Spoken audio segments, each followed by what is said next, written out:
At our anniversary dinner, my husband raised a toast and laughed. 5 years wasted on a gold-digging nobody.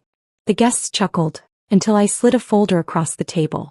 Funny, I said, because this fake prenup means you get nothing. And those texts with your sister's best friend? They just went to everyone you know. The lawyers arrived with divorce papers before dessert, but the real surprise. I wasn't meant to understand the difference between a tax write-off and tax evasion. At least, that's what Brian believed when he casually discussed falsifying business expenses across our kitchen table while I prepared his coffee. With my back turned, he never noticed how I positioned my phone, recording every word as I nodded sympathetically. You wouldn't get it, Marissa, he'd say, the condescension in his voice growing more pronounced with each passing year. Your literature degree is great for reading bedtime stories, but this is real business. And I'd smile, playing my part perfectly. For 5 years, I maintained a meticulously crafted persona. The supportive, simple wife who traded her academic ambitions for domestic bliss. My bookshelves of classic literature served as the perfect prop for his narrative about me. A woman who lived in fictional worlds and couldn't possibly grasp the complexities of his financial empire. What Brian failed to recognize was that my love of literature had taught me to observe, to analyze patterns in behavior, and to recognize the subtle foreshadowing of a man's true character. If you're drawn to stories of underestimated women turning the tables on those who dismissed them, consider subscribing. It's free and supports more empowering content. Now let's see how Marissa's 5 years of patience finally pays off. In the early days of our marriage, the dismissiveness was subtle. A patronizing smile when I asked about his work, the way he simplified explanations as though speaking to a child. I noticed, but I also noticed something more valuable. When he thought I wasn't intellectually equipped to understand, he stopped hiding things. By our second anniversary, he'd begun leaving financial documents in plain sight. By our third, he was taking business calls in front of me, discussing questionable practices with his partners while I quietly folded laundry nearby. Don't worry about her, he'd say. Marissa's too busy thinking about her book club to understand what we're doing. What began as hurt pride slowly transformed into calculated observation. I created a simple system, a separate email account where I forwarded photos of documents, transcripts of conversations, and notes about patterns I observed in his business dealings. Initially, it was just a way to prove to myself that I wasn't as simple as he believed. I had no plan for the information. I just couldn't bear the thought of being as ignorant as he assumed. The turning point came on a rainy Tuesday 14 months ago. Brian had left his laptop open while he took a shower, and a notification appeared from someone named Vanessa. The preview showed just enough. Last night was amazing. Can't wait to see you again when she's visiting her parents. My hands trembled as I clicked the message. There she was, Vanessa Miller, his sister's best friend since college, the woman who hugged me at every family gathering while apparently sleeping with my husband. I scrolled through months of messages, each more intimate and disrespectful than the last. She doesn't suspect a thing, Brian had written. Too busy with her books to notice the real world around her. I took screenshots of everything, added them to my growing collection of evidence, and returned the computer exactly as I'd found it. When Brian emerged from the shower, I greeted him with the same warm smile I'd perfected over years. But something fundamental had changed. My documentation was no longer just about wounded pride. It had become ammunition. 2 days later, I reconnected with Andrea Blackwell, a college acquaintance who had become a lawyer specializing in divorce and financial crimes. Our coffee meetup appeared casual to anyone watching, two old friends catching up. But beneath the surface, I was carefully testing the waters, asking hypothetical questions about marriages, prenuptial agreements, and financial disclosure laws. It's for a character in a novel I'm outlining, I explained when Andrea raised an eyebrow at my specific questions about recording conversations and financial evidence gathering. She didn't believe me, I could tell, but she answered each question with professional precision. Our occasional coffee dates evolved into strategic planning sessions disguised as friendly gatherings. Andrea never pushed me to admit what we were really discussing, and I maintained the pretense of creative research for months. It wasn't until I showed her a particularly damning transcript of Brian discussing hiding assets that she finally closed her notebook and looked at me directly. Marissa, if your character has this kind of evidence, she needs to be very careful about how and when she uses it, she said, her voice low and serious. Some of what you've described goes beyond grounds for divorce. We're talking potential criminal charges. That conversation shifted everything. Andrea helped me organize my evidence, explaining what would matter in divorce proceedings and what might interest federal authorities. She connected me with a forensic accountant who, under the guise of helping with research for my book, analyzed the patterns in Brian's financial documents. The most shocking discovery came when the accountant found discrepancies in our prenuptial agreement. The document I'd signed had been subtly altered after my signature was added, with clauses inserted that effectively left me with nothing in the event of a divorce. The manipulation was clever. Not obvious enough to be immediately detectable, but clear once someone knew to look for it. This isn't just unethical, Andrea had explained, it's illegal and invalidates the entire agreement. For the next several months, I perfected my performance as the oblivious wife while secretly preparing for the moment when I would shatter the illusion completely. I purchased small, undetectable recording devices. I backed up every piece of evidence in multiple locations. I learned the specific legal terms for each of Brian's financial transgressions.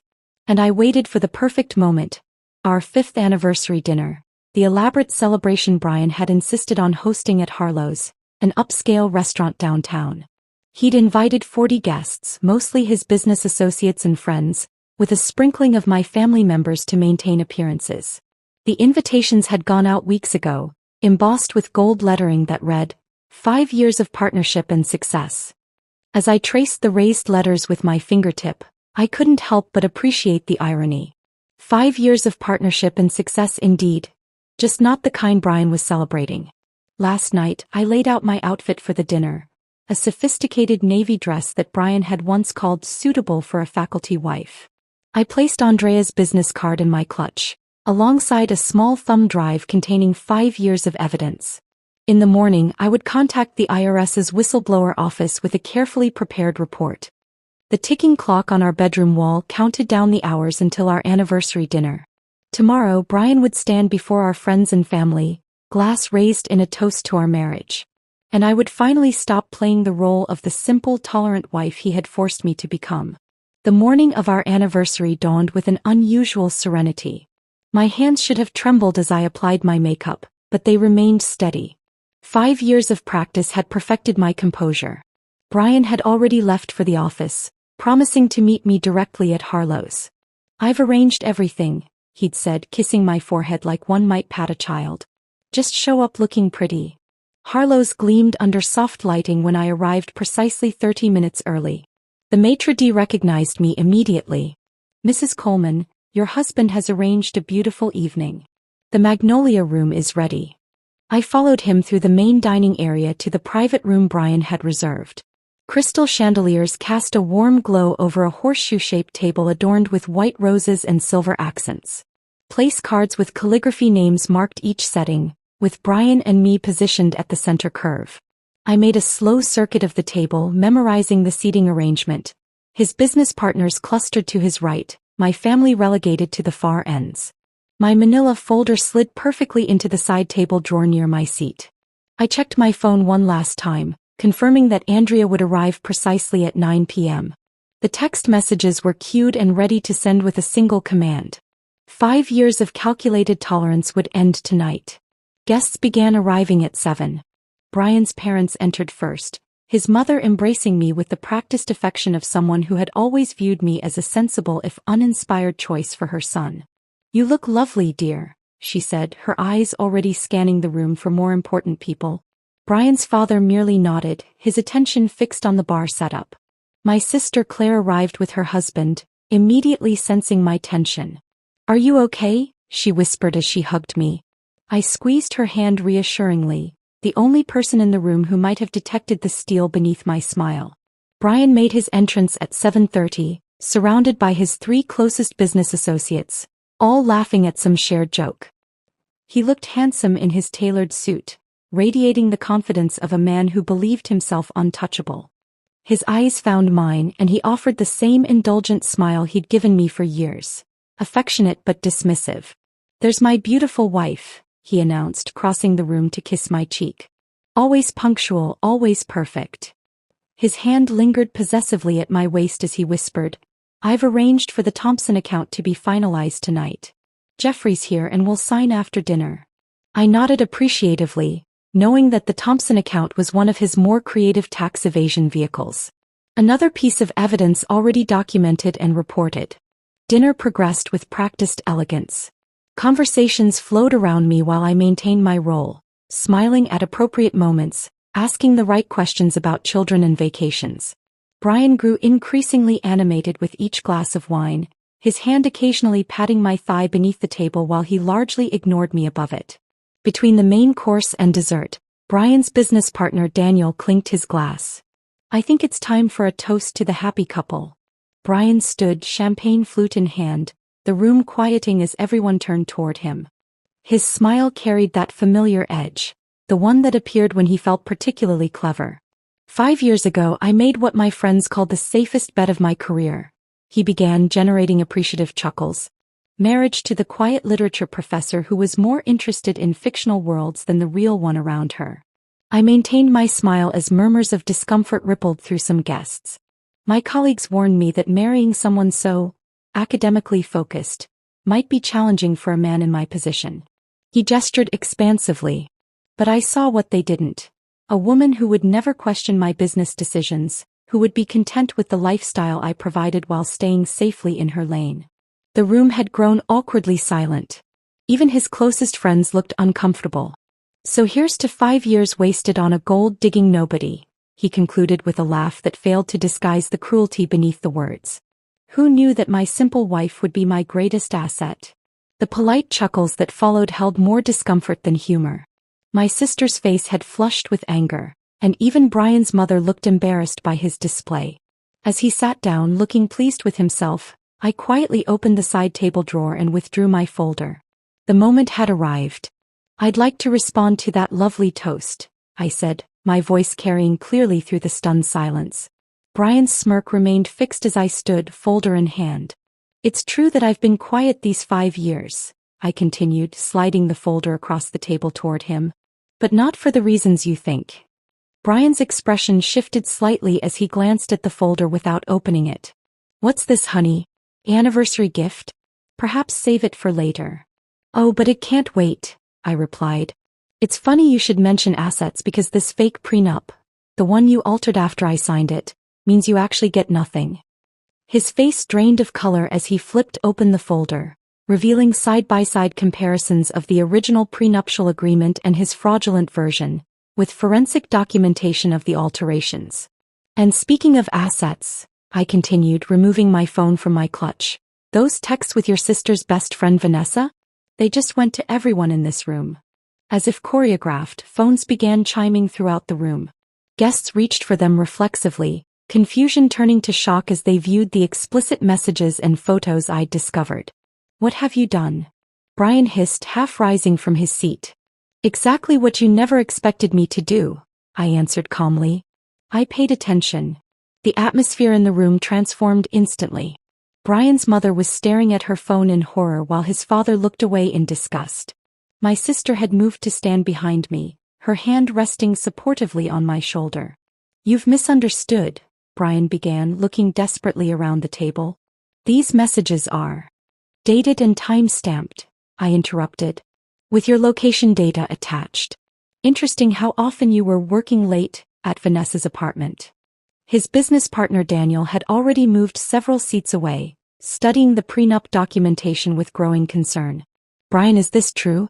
Did you falsify legal documents? Before Brian could answer, the restaurant's front door opened, and Andrea appeared in the entrance to our private room, legal briefcase in hand and 2 colleagues trailing behind her. Ah, perfect timing, I said. The lawyers are here with the divorce papers. I believe we're just in time for dessert. Andrea's heels clicked confidently across the hardwood floor as she approached our table. The restaurant had fallen eerily silent, with only the soft classical music continuing as if nothing extraordinary was happening. Brian's face contorted between fury and disbelief as he recognized her from the charity gala we'd attended 6 months ago. You're the tax attorney from the Children's Hospital benefit, he stammered, the realization dawning slowly. Andrea smiled politely. Among other specialties, yes. As she placed the leather portfolio containing the divorce papers on the table, my mind flashed back to a crisp autumn evening 3 years ago. Brian had been on the phone with his accountant in our home office while I dusted the bookshelves, seemingly absorbed in my task. "Listen, just move the Henderson payments through the Cayman account first," he'd instructed, feet propped on his desk. "The IRS doesn't have the manpower to track every international transfer. Besides, technically it's not illegal if we route it through the consulting subsidiary first." That night, I'd transcribed his entire conversation verbatim, my literature degree finally proving useful in ways Brian never anticipated. Years of analyzing text had trained my memory to capture dialogue with remarkable precision. I'd developed a system, recording what I could, then expanding the transcripts with detailed context and observations, noting his tone, his body language, the specific words he chose. "I've prepared everything according to your instructions," Andrea said now, sliding the documents toward me rather than Brian. "All the evidence we discussed has been properly filed with the appropriate authorities." Brian lunged for the papers, but his business partner Jeffrey intercepted his arm. "Don't make this worse," Jeffrey muttered, his own face ashen as he glanced between his phone and the prenup evidence. Another memory surfaced. Brian at our kitchen island 18 months ago, laughing into his phone. "Of course she doesn't understand the Thompson restructuring. She thinks it's just some corporate reshuffling. The woman reads Jane Austen for fun. She's not exactly equipped to spot a shell company." What Brian never realized was that my literary analysis skills made me exceptionally good at spotting patterns and inconsistencies. When numbers repeatedly appeared in his documents that seemed at odds with what he claimed publicly, I didn't need an accounting degree to flag the discrepancy. I just needed patience and attention to detail, qualities Brian had always dismissed as the fussy habits of a bookish woman. "This is ridiculous," Brian sputtered, looking around the table for support. "Whatever she thinks she's found is completely taken out of context. Marissa doesn't understand the first thing about business operations." "Is that so?" Andrea replied, removing another document from her briefcase. "Perhaps you could explain the context of this recorded conversation from February 12th, when you instructed your CFO to cook the books for the quarterly filing, or this email chain where you discussed creating fake invoices for services never rendered." The blood drained from Brian's face. "You recorded me? That's illegal." "One-party consent is perfectly legal in this state," I said softly. "Something you might have known if you'd ever bothered to listen when I mentioned the research for my novel about white-collar crime." My novel had been the perfect cover. For 2 years, I'd openly discussed fictional scenarios with Brian that mirrored his actual activities, gauging his reactions and gathering information on his understanding of legal boundaries. He'd unwittingly educated me on exactly which laws he was breaking, all while believing I was crafting an imaginary story. "You were writing about me?" Brian's voice cracked with indignation. "Not initially," I admitted. "But you became such a compelling case study in financial fraud that I couldn't resist." The dessert cart appeared in the doorway, the server faltering when he sensed the tension in the room. Andrea waved him in. "Please continue," she said smoothly. "We're just concluding some business." Brian's attorney, Mitchell Davis, burst through the restaurant doors, breathing heavily as if he'd run from his car. "Don't sign anything," he commanded, approaching our table. "Too late for that advice," Andrea responded. "But your client might benefit from your counsel regarding the IRS investigation." "What IRS investigation?" Mitchell demanded, looking bewildered. I met Brian's eyes directly. "The one triggered by the whistleblower report I filed 3 months ago.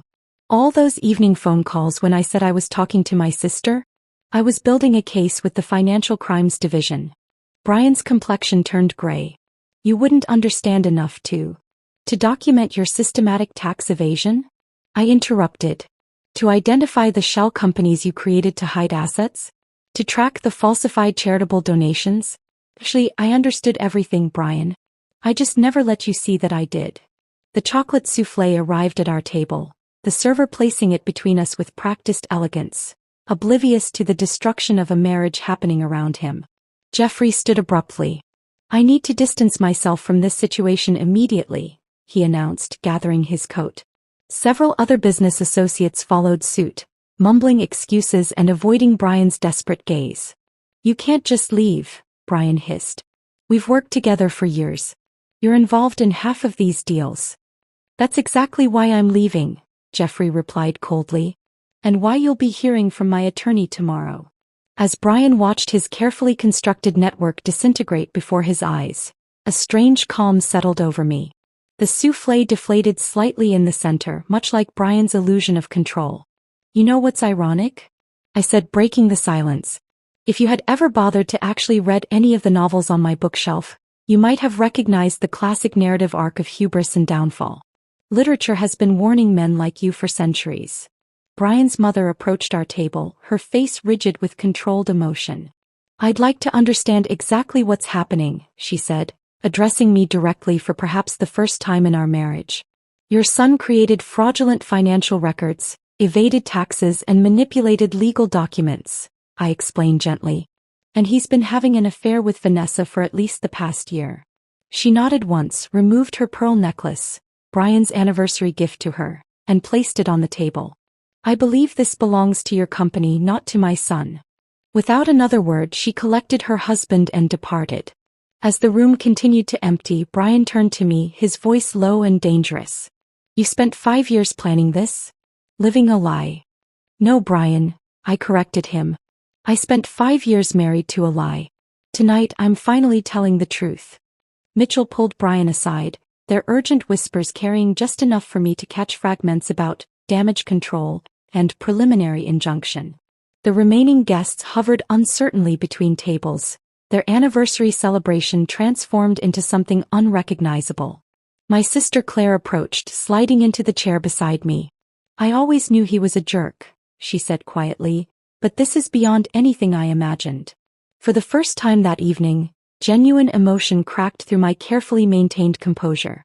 My hand trembled slightly as I reached for my water glass. I've been living with this knowledge for so long that I almost forgot how shocking it really is. Claire squeezed my hand. Why didn't you tell me? I couldn't risk anyone knowing. Brian had to believe I was exactly who he thought I was.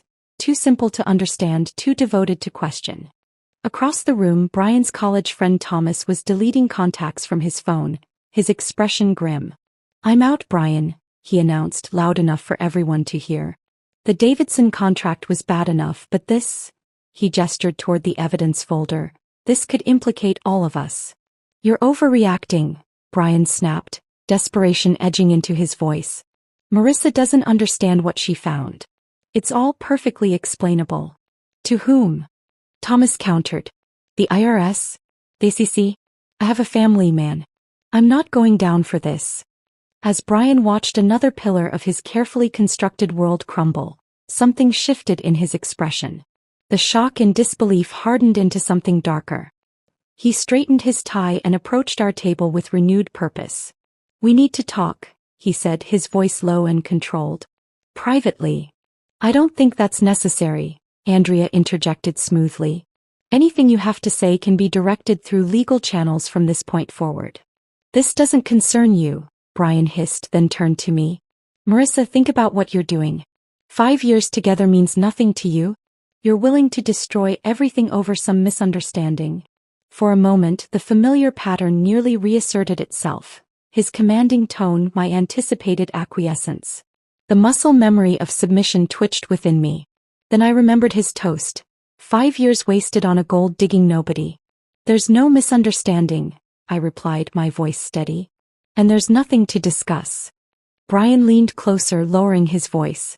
You think this little performance makes you powerful? I built everything we have. When this is over, you'll have nothing and no one. Something unexpected happened then, I laughed. Not the polite, accommodating laugh I'd perfected as Brian's wife, but a genuine sound of liberation. I already had nothing, Brian. You made sure of that. The difference is now I know my own worth. My straightened posture and direct gaze seemed to unnerve him more than any words could have. He'd never seen this version of me, the woman who wasn't performing deference. You'll regret this, he threatened, but the effect was diminished by the tremor in his voice. I only regret not doing it sooner. As Brian retreated to confer again with his increasingly agitated attorney, my former friend Emma approached hesitantly. She'd distanced herself from me over the years, gravitating toward Brian's more successful circle. Marissa, I had no idea, she began, her expression conflicted. The way he talked about you at dinner parties, I just assumed that I was exactly what he described. I finished for her. That was the point, Emma. I should have seen through it. I should have checked on you. Her remorse seemed genuine, but I wasn't ready to absolve her so easily. Yes, you should have, I agreed quietly. 5 years is a long time to believe the worst about someone you once called a friend. Emma flinched at my honesty.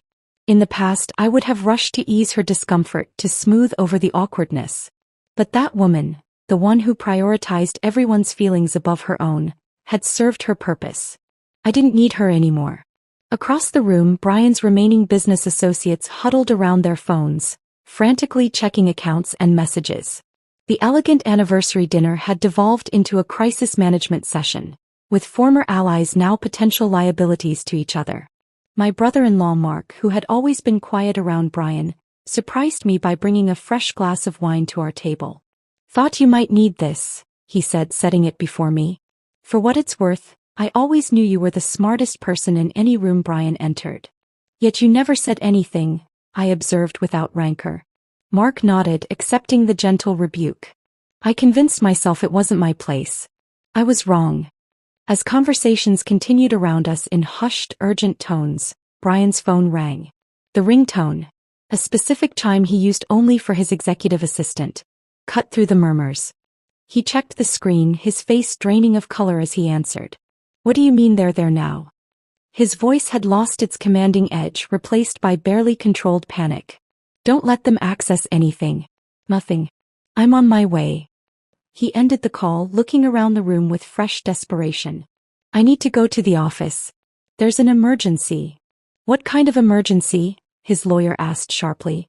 Federal agents are at the building with some kind of warrant, Brian admitted, his voice barely audible. The revelation rippled through the remaining guests. 2 more business associates immediately made for the exit, avoiding eye contact with Brian as they fled what was quickly becoming a sinking ship. For the first time since I'd known him, Brian looked truly lost. His carefully curated image, successful businessman, community leader, devoted husband, was dissolving in real time, revealing the hollow center beneath. Did you do this? He demanded, turning to me with naked fury. Did you call them? Andrea shifted slightly, positioning herself between us. I believe I mentioned the whistleblower report earlier. Federal investigations don't happen overnight, Brian. This has been in motion for quite some time. As the implications sank in, Brian grabbed his coat and rushed toward the exit, nearly colliding with the restaurant manager who had appeared to check on the commotion. Sir, there are some men outside asking for you, the manager announced nervously. They said it's urgent. Brian froze mid-stride, trapped between the ruins of his personal life behind him and whatever awaited him beyond the restaurant doors. For a fleeting moment, our eyes met across the room, and I saw something I'd never witnessed in him before: fear. 3 men in dark suits entered the private dining room, their expressions professionally neutral as they surveyed the scene. The lead agent, a silver-haired man with piercing eyes, held up his credentials. Brian Coleman? He inquired, though his gaze had already locked onto Brian's frozen figure by the exit. That's him, someone volunteered unnecessarily. Brian's attorney stepped forward. I represent Mr. Coleman. Whatever this is about. Brian Coleman, the agent continued uninterrupted, we have a warrant for your arrest on charges of tax evasion, wire fraud, and falsification of federal documents. He produced an official document from his jacket. You have the right to remain silent. Anything you say can and will be used against you in a court of law. The familiar Miranda warning echoed through the suddenly silent room. Brian's face contorted through a series of emotions: disbelief, rage, and finally, a dawning horror as he looked back at me. You, he whispered. What exactly did you tell them? I remained seated, the calm at the center of the storm. Everything you told me, Brian. Every conversation you had in front of your simple wife. Every document you left where I could find it. Every meeting you took in our home. The second agent approached with handcuffs. Brian instinctively backed away. This is a mistake, he insisted, his voice rising. These are complex business matters. My wife couldn't possibly understand enough to. Actually, interrupted the lead agent, the evidence Mrs. Coleman provided was remarkably detailed and precise. In 20 years with the Financial Crimes Division, I've rarely seen documentation this thorough from seasoned professionals, let alone a civilian. A third agent appeared with a laptop. Mrs. Coleman, if we could verify some final details before we proceed? There are a few transactions we'd like to confirm with you. Brian watched in stunned silence as I discussed complex financial maneuvers with the agent, using terminology and referencing transactions that Brian had always assumed were beyond my comprehension. The Davidson Shell Company was established in March, I explained, but the fraudulent invoices didn't begin until after the Thompson restructuring in June. Brian kept the original paperwork in his home office safe, combination 27-14-36, behind the reproduction Monet. Brian's attorney had gone pale. "Stop talking, Brian." Not another word. But Brian wasn't listening. His eyes remained fixed on me as the realization fully dawned. "All this time," he said hoarsely. "All those evenings when you were reading in the corner. All those dinner parties when you just smiled and nodded." "I was paying attention," I said simply. "Something you never bothered to do with me." The agents proceeded with the arrest, leading a shell-shocked Brian toward the door. As they passed our table, he paused, handcuffed wrists awkwardly positioned in front of him. "Why?" he asked, genuine confusion in his voice. "Why go through with the anniversary dinner? Why the public humiliation? You could have just had them arrest me at the office." I considered his question carefully. "Because you needed to understand what you'd done. Not just the financial crimes but how you diminished me for years. Tonight wasn't just about legal justice, Brian. It was about finally being seen." Something flickered in his eyes, perhaps the first glimmer of genuine understanding he'd ever had about me. Then the agents continued guiding him toward the exit. As Brian disappeared through the restaurant doors, the remaining guests began to disperse, murmuring in shocked tones about what they'd witnessed. Andrea collected her documents and approached my table. "Are you all right?" she asked gently. I took a deep breath, assessing the hollow space where fear and anger had lived for so long. "I think I will be," I replied, surprising myself with the truth of it.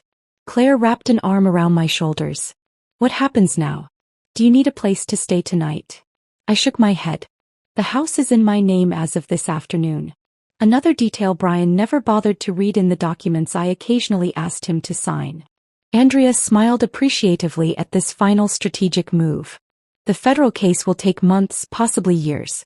Are you prepared for that?" "I've been preparing for 5 years," I reminded her. "I can handle a few more months." As we gathered our things to leave, I paused at the table where Brian and I had sat side by side for the last time. The anniversary cake remained uncut, the decorative 5 toppers now seeming like a different kind of countdown, one that had reached its conclusion. The classroom hummed with energy as my students debated the symbolic significance of wealth in The Great Gatsby. I watched them from behind my desk, appreciating their enthusiasm for literature in a way Brian never could. "Dr. Wilson," called out Amber from the back row, using my maiden name which I'd reclaimed, "do you think Daisy really loved Gatsby or just what he represented?" "What an excellent question," I replied. "What does the text tell us about the difference between genuine connection and the performance of love?" The discussion bloomed, students referencing specific passages while I guided them toward deeper analysis. Skills I'd once used to dismantle my husband's criminal enterprise now channeled into nurturing young minds at Riverside Community College. After class, I gathered my materials and headed to the campus coffee shop where I'd established an informal weekly gathering for female students interested in financial literacy. What had begun as casual conversations had evolved into structured sessions covering everything from compound interest to recognizing financial red flags in relationships. My phone buzzed with a text from my publisher, confirming our meeting to discuss the manuscript of my book, Hidden in Plain Sight: A Woman's Guide to Financial Self-Defense. The advance had been modest, but the early interest from women's groups had surprised everyone but me. Outside the coffee shop, I spotted a familiar face. Vanessa, Brian's former mistress, hovering uncertainly near the entrance. Our eyes met and I braced myself for confrontation. Instead, she approached with visible hesitation. "I saw the flyer about your financial literacy group," she said, avoiding direct eye contact. "I wasn't sure if I'd be welcome." The old Marissa might have turned her away or offered immediate forgiveness to avoid discomfort. Instead, I considered her request thoughtfully. The group is open to any woman who wants to learn, I replied finally. Everyone deserves financial independence. Vanessa nodded gratefully and followed me inside, where a dozen women of various ages already waited. As I arranged my materials, I caught a glimpse of my reflection in the window. Confident posture, direct gaze, no trace of the woman who had spent years making herself smaller to accommodate a man's ego. Brian's trial was still months away, but that was no longer the center of my story. For the first time in years I was writing my own narrative, not as a revenge plot or a survival strategy, but as the life I'd always been capable of living. Let's begin, I said to the waiting women, opening my notebook to a fresh page. After flying 12 hours through 3 delays to surprise my husband at his guy's cabin weekend, I walked in with his favorite bourbon, and heard him say, if she vanished that insurance money could clear my debts. His friend laughed, or finally date her sister guilt-free. I left the bourbon. By morning I was in Costa Rica. 2 weeks later his sister called, crying. The bourbon bottle felt heavy in my hands as I stood before the cabin door. My heartbeat quickened with anticipation after traveling 12 hours to surprise David. Then I heard his voice through the weathered wood, words that froze the smile on my face and shattered my world into 1,000 jagged pieces. If she vanished, that insurance money could clear my debts. My husband's voice was casual, almost thoughtful, as if discussing the weather. A burst of laughter followed, then his friend's voice. Or finally date her sister guilt-free. More laughter. My fingers tightened around the bottle of Blanton's, his favorite bourbon that I'd carefully wrapped with a red ribbon. The gift I'd carried across 3 states through endless delays suddenly felt like a prop in someone else's play. I grew up surrounded by wealth. My father built his real estate empire from nothing, ensuring both my sister Amelia and I would never want for anything. When I met David at a charity fundraiser 3 years ago, he seemed refreshingly uninterested in my family's fortune. He was charming, driven, working on his MBA and full of dreams. I fell hard and fast. David needs time to establish himself, I explained to my father when he questioned why my new husband hadn't signed the prenup. He's sensitive about the money difference. I trust him. My father's concerned frown should have been my first warning. Sophia, love shouldn't require financial sacrifice. Remember that. I didn't listen. Instead, I supported David's consulting business when traditional investors wouldn't. I paid off his student loans as a first anniversary gift. I bought the house he wanted in the neighborhood he chose. Each time he claimed a setback in his business, I wrote another check, believing in the partnership I thought we were building. My sister tried warning me too in her gentle way. He asks about our family trusts a lot, sophomore. It's odd. I dismissed her concerns as overprotectiveness. He's just trying to understand our world, I'd insisted. Standing outside that cabin door, all those warnings crashed down on me at once. Yesterday had been normal. A video call with David where he talked about the cabin weekend, how the guys were playing poker and hiking. He'd mentioned missing me. I'd smiled, already knowing I would surprise him, having secretly booked my flight weeks ago. The decision to surprise him had come during one of my lonely evenings in our too-big house. 2 years of supporting his dreams while mine gathered dust. 2 years of believing his excuses when he missed dinner with my family. 2 years of ignoring how he casually mentioned my sister's accomplishments with a gleam in his eye that made me uncomfortable. Babe, I can't make it this weekend. The guy's trip is sacred, no wives allowed, he'd said last week, kissing my forehead. You understand. I did understand. I understood his need for space, for time with friends. What I didn't understand was why I always had to be the understanding one. So I decided, just once, to put my desires first. To see his face light up when I arrived unexpected. To remind him why we fell in love. The journey had been a nightmare of technical issues and weather delays. First, a mechanical problem grounded us for 2 hours in Chicago. Then thunderstorms diverted us to Indianapolis. The final flight was delayed another 3 hours due to crew scheduling issues. I'd sat in uncomfortable airport chairs, checked my watch constantly, and clutched my carry-on containing the $200 bourbon I'd specially ordered. A woman next to me at the last gate had noticed my agitation. Someone special waiting? My husband, I'd replied, smiling despite my exhaustion. He has no idea I'm coming. Those are the best surprises, she'd said, patting my hand. Through it all, I'd clung to the image of David's surprised face, imagining his arms wrapping around me, telling his friends, "See what an amazing wife I have?"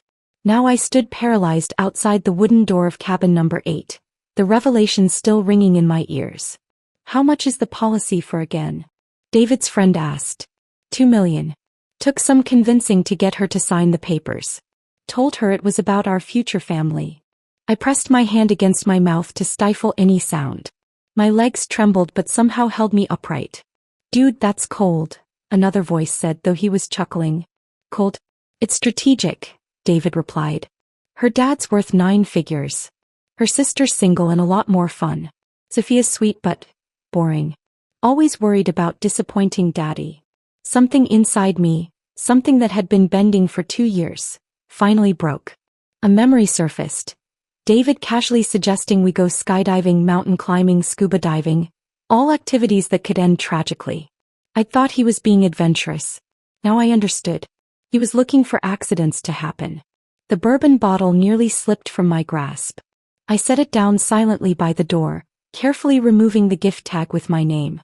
My wedding ring caught the porch light, its diamonds suddenly seeming gaudy and false, just like our marriage. I backed away from the door, my designer suitcase forgotten beside the bourbon. Through the cabin window I caught a glimpse of them.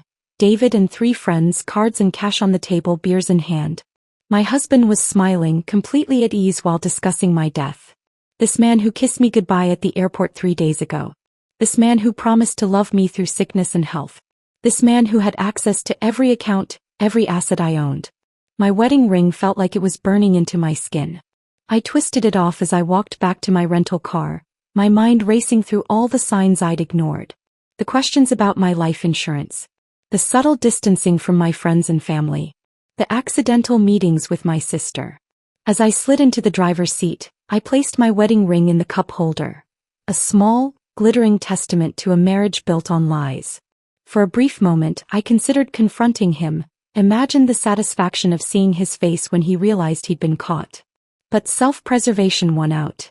If he was willing to contemplate my death for money, what else might he do when cornered? I started the engine and pulled away from the cabin that held the ruins of my marriage, tears finally breaking free.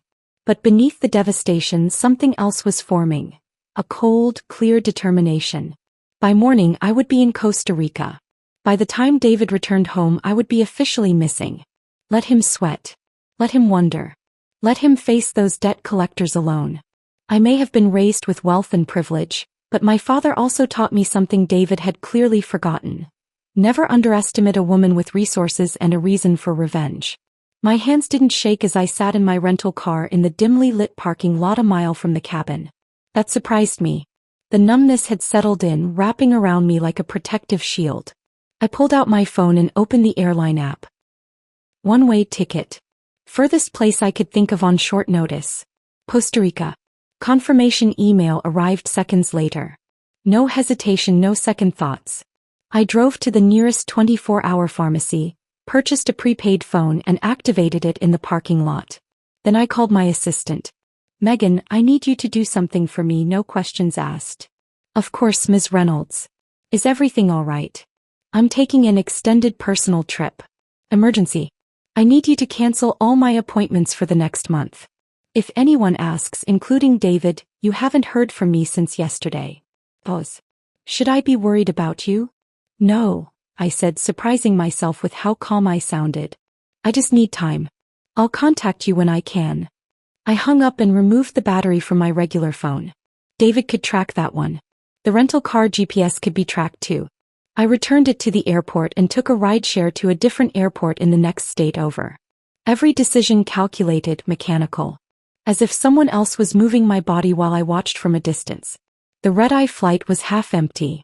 As the plane lifted into the darkness, memories flickered through my mind like an old slideshow, recontextualizing themselves in the harsh light of tonight's revelation.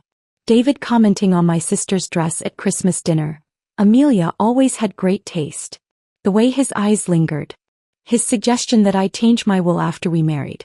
It's what responsible couples do. The hiking trip where he insisted on taking photos of me near cliff edges. Just step back a little more, honey. The swimming accident last summer. when I'd nearly drowned after he'd convinced me to swim further from shore than I was comfortable with.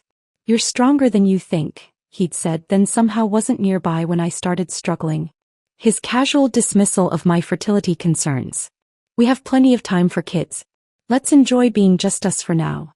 Was he waiting for the insurance policy to clear? The pieces assembled themselves into a horrifying mosaic. I wasn't a wife to him. I was a walking bank account with an expiration date of his choosing. The flight attendant touched my shoulder, startling me. "Ma'am, would you like some water?" I realized I'd been silently crying. 16 hours and 3 flights later, I emerged into the humid Costa Rican air. My hastily packed suitcase contained 3 outfits, basic toiletries, my passport, and an envelope with $5,000 in cash that I kept for emergencies. I'd withdrawn another $10,000 from an ATM at my layover, maxing out the daily limit.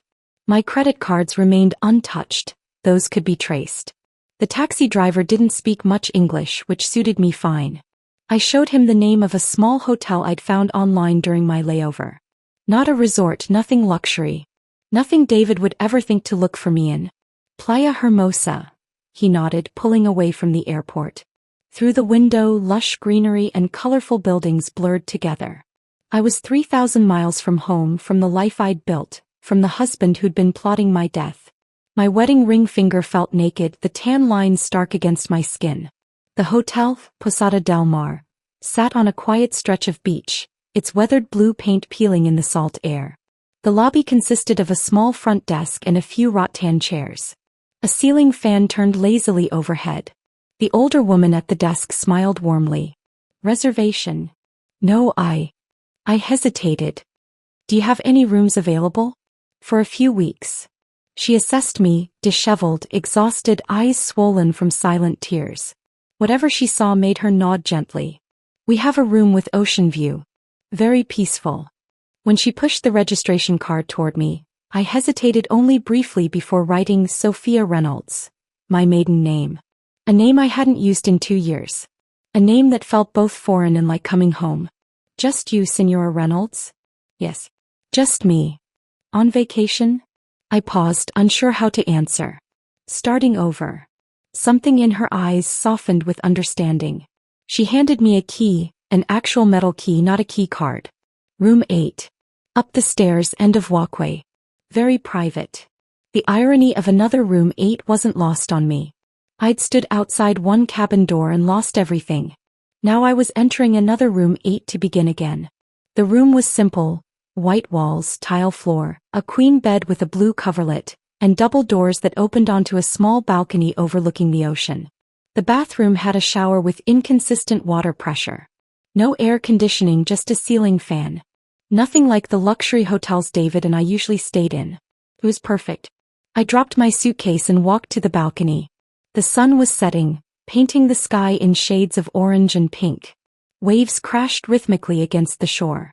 For the first time since hearing those devastating words, I took a deep breath. Night fell quickly in Costa Rica. I lay on the unfamiliar bed in the darkness, listening to the ocean and the unfamiliar sounds of night creatures. Reality began to crack through my protective numbness. My chest tightened. My breathing became shallow. Everything I'd been holding back crashed through. I curled into myself, sobs racking my body, muffled by the pillow I clutched against my face. I cried for the woman who had loved so blindly. For the future I thought I had. For the betrayal so deep I couldn't fathom its edges. "He wanted me dead," I whispered into the darkness, the words making it real. The tears continued until there were no more left, leaving me hollow and spent. I dragged myself to the bathroom, splashed water on my face and caught my reflection in the spotted mirror. I hardly recognized myself. The woman staring back had shadows under her eyes and a hardness to her mouth that hadn't been there before. I returned to the bed and lay awake as the night hours crawled by. The ceiling fan created moving shadows across the walls. Somewhere nearby, music played faintly, then quieted. The ocean continued its endless conversation with the shore. As the first light of dawn crept through the thin curtains, I moved to the balcony and watched the sun emerge from the horizon, painting the water gold. Birds called to each other in the nearby trees. The world was continuing as if everything was normal. As if my life hadn't just imploded. I'd left everything behind. my home, my clothes, my identity as David's wife. All I had was myself. And for the first time in years I wondered if that might be enough. A knock on the door startled me. The hotel owner stood there with a tray, coffee, fresh fruit, and toast. "On the house," she said simply. "First day is always the hardest." As she turned to leave, I found my voice. "How did you know?" She gave me a gentle smile. "You're not the first woman to wash up on our shore looking for a new start, Senora. You won't be the last." After she left, I sipped the strong coffee and watched the beach come to life below. Locals walked their dogs. A fisherman pushed his boat into the surf. None of them knew me. None of them had expectations. For the first time since I'd heard those devastating words through the cabin door, I felt something other than pain. I felt possibility. For the first time since I'd heard those devastating words through the cabin door, I felt something other than pain. I felt possibility. Those words became my mantra over the next few days. I repeated them to myself each morning as I watched the sun rise from my balcony, coffee in hand. A ritual Sophia, the hotel owner, had established without asking. She'd appear at my door each morning, tray in hand, gentle smile on her weathered face. On my third day, when I tried to pay her for the daily breakfast service, she waved away my money. "First you heal. Then we talk business," she said firmly. That afternoon she knocked on my door again. "Come. Walk with me." I hesitated, but something in her motherly authority made me follow. We strolled along the shoreline, her sandaled feet leaving perfect impressions in the wet sand. "My husband left me for my cousin 20 years ago," she said without preamble. "I wanted to die. Dad, I bought this hotel. Sometimes the best revenge is simply living well." I stopped walking. "How did you know?" Sophia smiled. "Your eyes. They have the look of a woman betrayed. Different details, same pain." She gestured to the horizon. "Costa Rica has a way of rebuilding broken people."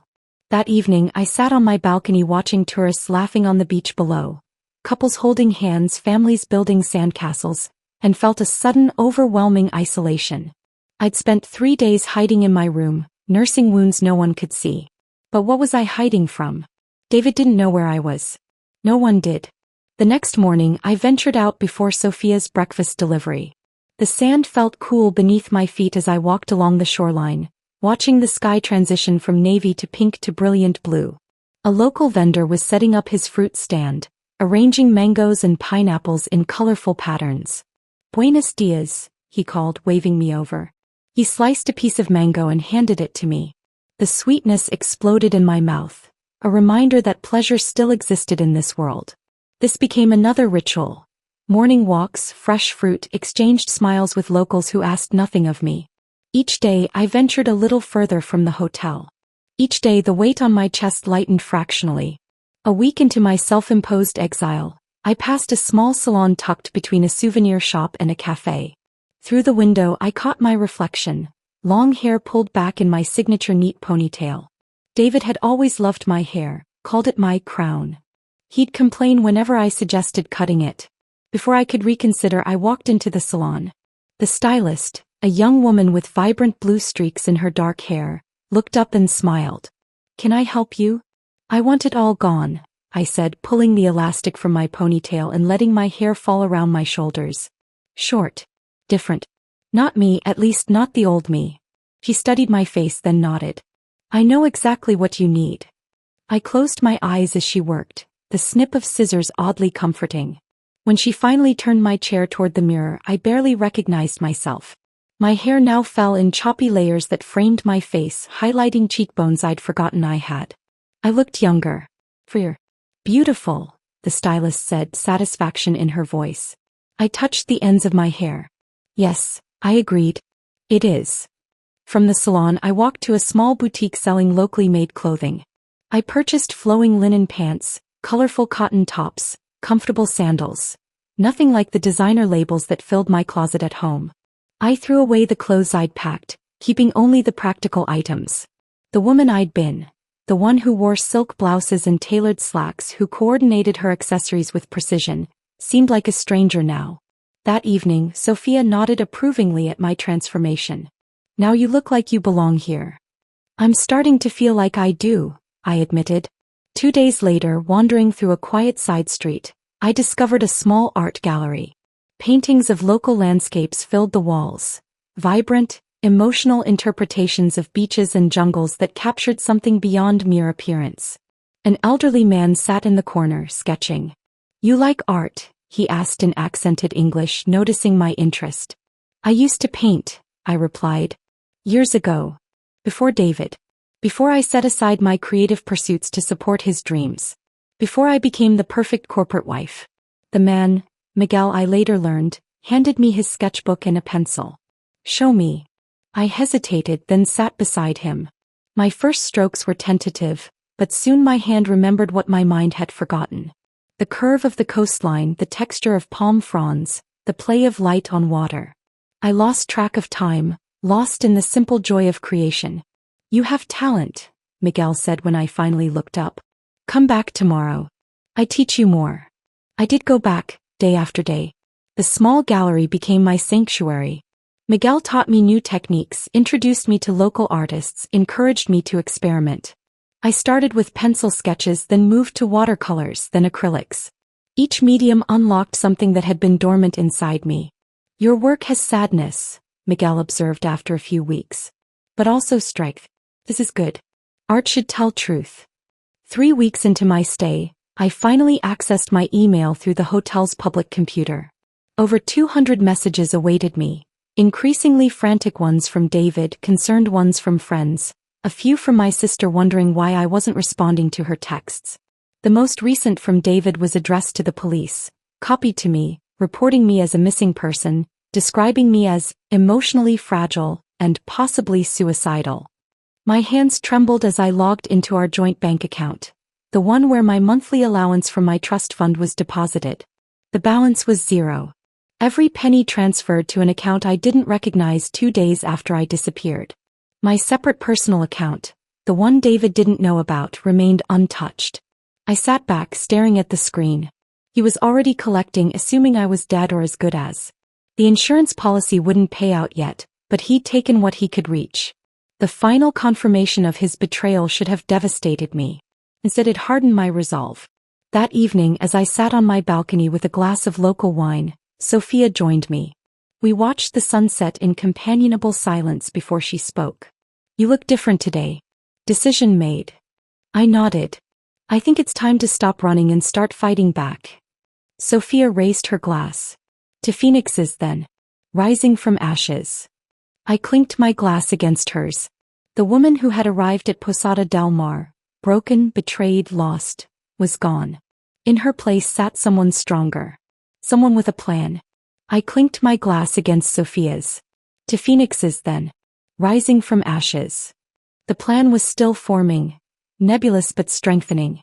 Over the next few days I began making notes, researching legal options, contacting my personal attorney through an encrypted email service.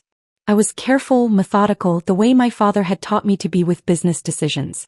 This was, after all, the most important negotiation of my life. That afternoon, I was dozing in the hammock on my balcony, lulled by the rhythmic sound of waves, when an unfamiliar ringtone startled me awake. For a moment, I was disoriented. It wasn't my phone ringing. Then I remembered the prepaid phone I'd purchased nearly 2 weeks ago, the one I'd given the number to exactly one person. Megan, my assistant. I fumbled for it, heart suddenly racing. "Hello. Ms. Reynolds." Megan's voice was low, urgent. "I'm so sorry to disturb you, but there's someone needs to speak with you. It's important." Before I could respond, there was rustling, then a new voice came on the line. Shaky, tear-filled, but immediately recognizable. "Sophia? Oh my God, you're alive. Thank God. I didn't know who else to call. Your assistant wouldn't tell me anything, but I begged her. Rebecca. David's sister. My sister-in-law. The woman who'd been my friend long before she became my family. How did you get this number? I've been calling everyone trying to find you.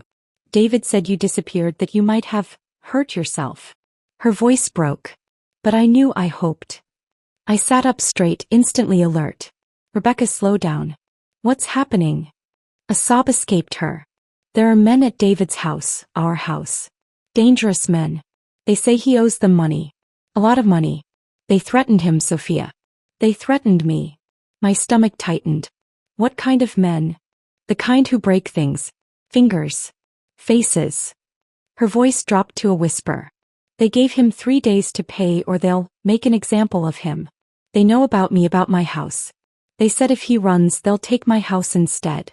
My mind raced. Rebecca owned a small, charming craftsman she'd purchased with her teacher's salary and a loan from their parents. She'd renovated it herself, painted every wall, planted every flower in the garden. It was her pride, her sanctuary. How much does he owe? I asked, already dreading the answer.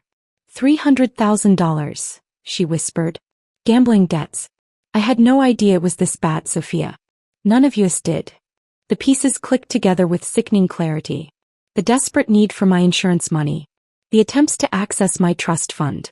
The constant financial setbacks in his business. Not business losses at all, but gambling debt. When did this start? I don't know exactly. He's always liked to bet on games, but this? The men said he's been building this debt for over a year. High-stakes poker, sports betting, even some underground casino. She paused. He kept asking to borrow against my house 2 months ago. I said no. Now I understand why. I closed my eyes, remembering the weekend trips with clients, the late nights at business dinners, the mysterious calls he'd take in another room. All those lies. Where is he now? Drinking himself stupid at his place. Sophia, he's a mess. You disappearing broke him. The police suspect him in your disappearance, did you know that? And now these men. I'm scared for him. The irony was almost too much. The husband who'd contemplated my death for financial gain was now being investigated for my disappearance. Under different circumstances, it might have seemed like perfect justice. Why are you calling me, Rebecca? I kept my voice steady, though my hands were shaking. What do you expect me to do? She hesitated. I thought, if you came back, explain to the police that you just needed time away. And maybe with your family's connections, the money. You want me to pay his gambling debts. It wasn't a question. I know it's asking a lot. But they'll hurt him, Sophia. Maybe worse. And I'll lose my house. Everything I've worked for. Rebecca, always the protector of her younger brother. Always making excuses for him. Always cleaning up his messes. I'd admired that loyalty once. Now it just made me sad. Does he know you're calling me? No. He thinks you're. She couldn't finish the sentence. Dead. My husband thought, hoped, I was dead. And his sister was asking me to rescue him from the consequences of his actions. I need time to think, I said finally. I'll call you back on this number. I hung up before she could respond and immediately called Megan back. How did she find you? I demanded. She showed up at the office hysterical, saying it was life or death. I'm so sorry, It's okay, I sighed. Just, no one else understood? Not even if they're crying. After hanging up, I walked to the beach, mind churning. The smart move was to stay hidden, let David face the consequences of his actions. Let him experience what it felt like to be desperate, afraid, alone. The debt collectors weren't my problem. His gambling addiction wasn't my problem. Her house wasn't my problem. But Rebecca had been my friend. She'd welcomed me into their family when my own was skeptical of David. She'd defended me when her mother made snippy comments about my wealthy upbringing. She'd been genuine in her affection, unlike her brother. I picked up a stone and hurled it into the ocean, watching it disappear beneath the waves. The choice before me wasn't just about David. It was about what kind of person I wanted to be in this new life I was building. The woman who fled in the night was justified in her self-preservation.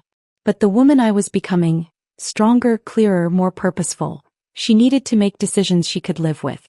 I returned to my room and called my attorney. After explaining the situation, I asked a single question. Can I pay someone else's debt without revealing my location or current status? There was a long pause. It's possible. Complicated, but possible. 2 hours and several calls later, I had my answer. I called Rebecca back. I'll handle the debt, I said without preamble. But there are conditions. Her breath caught. Anything. First, David never knows the money came from me. As far as he's concerned, I'm still missing. But the police. I've arranged for evidence of my international travels to be discovered. The investigation will shift from homicide to a missing person who doesn't want to be found. Second, you get David into rehab for his gambling. Real rehab, not a weekend program. Of course. Yes. And third, I continued, you sell your house and move. Somewhere he doesn't know about. Somewhere safer. Silence stretched between us. You think he'd hurt me? I thought of the cabin, his casual discussion of my death. I think a desperate man is unpredictable. And David is very desperate right now. After another long pause, she agreed. Before hanging up, she asked the question I'd been dreading. Sophia, what happened? Why did you leave like that? I closed my eyes, debating how much to tell her. Let's just say I overheard something that made me realize our marriage wasn't what I thought it was. Something unforgivable. Another long silence. Was it about me? My breath caught. What do you mean? David, he's always had this idea that you and I, that we. She couldn't finish. That you and I what, Rebecca? That we should be together. That I had feelings for you. Her voice was barely audible. It's why his last girlfriend left. He kept comparing her to you, then suggesting that we. The floor seemed to tilt beneath me. His friend's voice echoed in my memory. Asterisk, or finally date her sister guilt-free. Not my sister. His sister. Rebecca, I said carefully, what exactly did David tell you about me? Rebecca, I said carefully, what exactly did David tell you about me? The line went silent for so long I thought we'd been disconnected. Finally, her voice returned, small and uncertain. That you were unstable. That you had episodes. That you sometimes confused reality with fantasy. She paused. He said you accused him of things he never did, that you had paranoid thoughts about him wanting your money. A cold fury settled in my chest, so intense it felt like ice spreading through my veins. Not only had he planned my death, but he'd been laying groundwork to discredit me, painting me as mentally unstable to his own sister. I'm going to help you, Rebecca, I said, my voice steadier than I'd expected. But after this is done, we need to have a longer conversation about your brother. After arranging for the debt payment through my attorney, I made another call to Carlos Mendez, a private investigator my father had used for corporate matters. I'd met him several times at company events and trusted his discretion. I need everything, I told him after explaining my situation. Financial records, phone logs, emails, text messages. I need to know exactly what I was married to. This is going to get ugly, Carlos warned. Are you sure you want to see it all? I need to, I replied. For closure, yes. But also for protection. The next 3 days were the longest of my life. I continued my daily rituals. Morning walks, art lessons with Miguel, meals with Sophia. But my mind was elsewhere, spinning through possibilities, planning contingencies. The shock of David's betrayal had crystallized into something harder, more tactical. Carlos's first report arrived via encrypted email on the 4th day. I sat on my balcony with my laptop, took a deep breath and opened the file. The evidence was methodical, devastating, and far worse than I'd imagined. 3 months after we married, David had taken out an additional life insurance policy on me, one I'd never seen or signed for. The signature on the documents was a passable forgery of my own. The beneficiary was listed as David, naturally. The payout, $5 million. I stared at the scanned documents, remembering the weekend David had insisted I try skydiving despite my fear of heights. The boating trip where he'd encouraged me to go out alone despite the approaching storm. The hiking trail where he'd suggested I pose near the cliff edge for the perfect photo. All potential accidents. All with witnesses who would testify to his concern, his warnings that I was being too reckless. I moved to the next set of files. Phone records. Hundreds of texts between David and my sister Amelia over the past 8 months. Most were innocuous on the surface. Questions about my schedule, comments about family gatherings. But the undertone was clear once you knew to look for it. He was testing waters, gauging her interest, making subtle suggestions. Amelia's responses were polite but distant. When he grew more explicit in his flirtations, she began responding less frequently. The last exchange was from 3 weeks ago. David, we need to talk privately. I have concerns about Sophia that I can only share with you. Amelia, if you're worried about my sister, talk to her directly. Or seek professional help. I'm not comfortable with these conversations anymore. I closed my eyes, a wave of gratitude washing over me. Amelia had sensed something off and created distance. She hadn't encouraged him. Hadn't reciprocated. The relief was so intense it brought tears to my eyes. The financial records were next, and they told a story of calculated deception. While claiming his business was struggling, David had maintained a secret credit card I knew nothing about.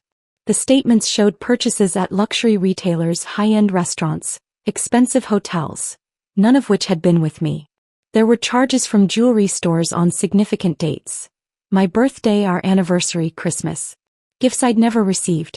For other women. For gambling debts? The purpose wasn't clear, but the deception was. Most damning was evidence of an offshore account in the Cayman Islands, opened 6 months after our wedding. Regular transfers from our joint account, money I'd provided for business expenses and investments, had been funneled there instead. The current balance, $1.2 million. My money hidden away for his eventual escape. All while he insisted we needed to budget carefully for our future. All while I'd scaled back my own spending to support what I thought was our shared dream. The final document was a draft email found in David's deleted folder, addressed to my father's attorney. In it, he inquired about the conditions of my trust fund in the event of my death, specifically whether he would have control of the assets as my spouse. The email was dated 3 weeks ago, just before his cabin trip. I closed the laptop, walked to the bathroom, and was violently ill. When the nausea passed, I sat on the cool tile floor back against the wall, and allowed myself to feel the full impact of what I'd discovered. This wasn't just opportunistic betrayal. This was calculated, long-term deception. This was a man who had married me for my money and was actively plotting my death. A knock at my door startled me. Sophia stood there, concern etched on her face. "You look like you've seen a ghost," she said. I tried to smile but failed. Just learning the truth about someone I thought I knew. She sat beside me on the bed as I summarized what Carlos had found. With each revelation, her expression darkened. "Men like this," she said finally, "they never face consequences. They slip away, find new victims, start again." "Not this time," I said, surprising myself with the steel in my voice. "This time there will be consequences." That evening I emailed Carlos with new instructions. Gather everything, organize it into irrefutable evidence, and prepare to deliver it to the appropriate authorities. I also asked him to quietly contact Rebecca, to ensure she was safe and following through on her promise to seek help for David. His response came within the hour. "Rebecca has moved to her friend's house. David doesn't know where. He's accepted the anonymous family friend explanation for the debt payment.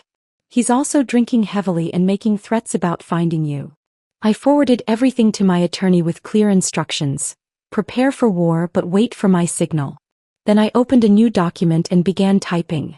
A detailed account of my marriage, the overheard conversation at the cabin, my escape, and everything I'd discovered since. If anything happened to me, this would be my testimony. As I wrote late into the night, a plan began to form. Not just for protection, not just for justice, but for a reckoning. David had spent years creating an elaborate fiction. It was time to reveal the author behind the mask. As I wrote late into the night, a plan began to form. Not just for protection, not just for justice, but for a reckoning. David had spent years creating an elaborate fiction. It was time to reveal the author behind the mask. The preparation took another week.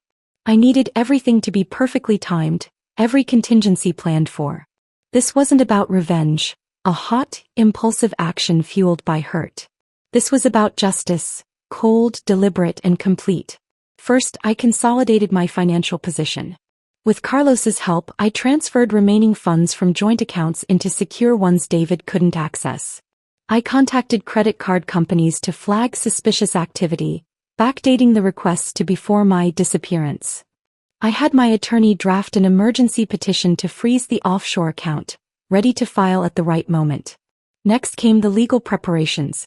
I organized every piece of evidence into a comprehensive file. The forged insurance documents, the unauthorized policy increases, the financial fraud, the offshore accounts. Each transgression methodically documented, each connection clearly drawn. I had Carlos make multiple copies, stored in different secure locations. My appearance needed to change further. The haircut was a start, but not enough. I didn't want to be recognized before I was ready. I bought contact lenses that changed my eye color from blue to brown. I selected clothing nothing like what David was used to seeing me wear, practical, understated pieces in muted colors. I practiced a slight accent just enough to make someone second guess if I was who they thought I was. I booked my return flight under my maiden name with a layover route that would make my movements difficult to track. I arranged for a rental car from a small local agency that didn't require scanning ID into a computer system. The night before my departure, Sophia knocked on my door with a small package. "For protection," she said, handing me a delicate silver charm bracelet. "My grandmother gave it to me when my husband left. She said it keeps you strong when facing those who wish you harm." I slipped it onto my wrist, touched by the gesture. "I hope you find what you're looking for," she said, embracing me. "Peace, justice, whatever it is." "Thank you," I whispered. "For everything." Before leaving Costa Rica, I made the hardest call of all, to my sister Amelia. I used an encrypted messaging app, one I knew she kept for her international humanitarian work. "Don't react," I said the moment she answered. "It's Sophia. I'm alive. I'm safe." There was a sharp intake of breath, but she followed my instruction. "I'm alone," she said quietly. "What's happening?" "Everyone thinks." "I know what everyone thinks. I needed to stay that way for a little longer." I paused. "I need to ask you something about David." I could hear her shifting position, could picture her moving to a more private location in her apartment. "What about him? Has he been contacting you since I disappeared? Asking strange questions? Making inappropriate suggestions?" Her silence was answer enough. "Amelia, please. I need to know everything." "He calls almost daily," she admitted. "At first it seemed like genuine concern about you. Then, the tone changed. He started suggesting that maybe I needed comfort during this difficult time. That we should meet privately to share our grief." My stomach churned. "Did you?" "God, no." Her voice was fierce. "Sophia, I always thought he was off somehow. Too perfect. Too rehearsed. I never understood what you saw in him." Tears pricked my eyes. If only I'd listened to her subtle warnings years ago. "There's something else," she continued hesitantly. "He asked me about your trust fund. Specific questions about what happens to it if they declare you dead." "I need you to do something for me," I said. "It's important that you act normally around him. Don't let him suspect anything." "What's going on? Where are you?" "I can't tell you everything yet, but I will. I promise. For now, I need you to trust me." After a moment she agreed. My final preparatory step was ensuring Rebecca's safety.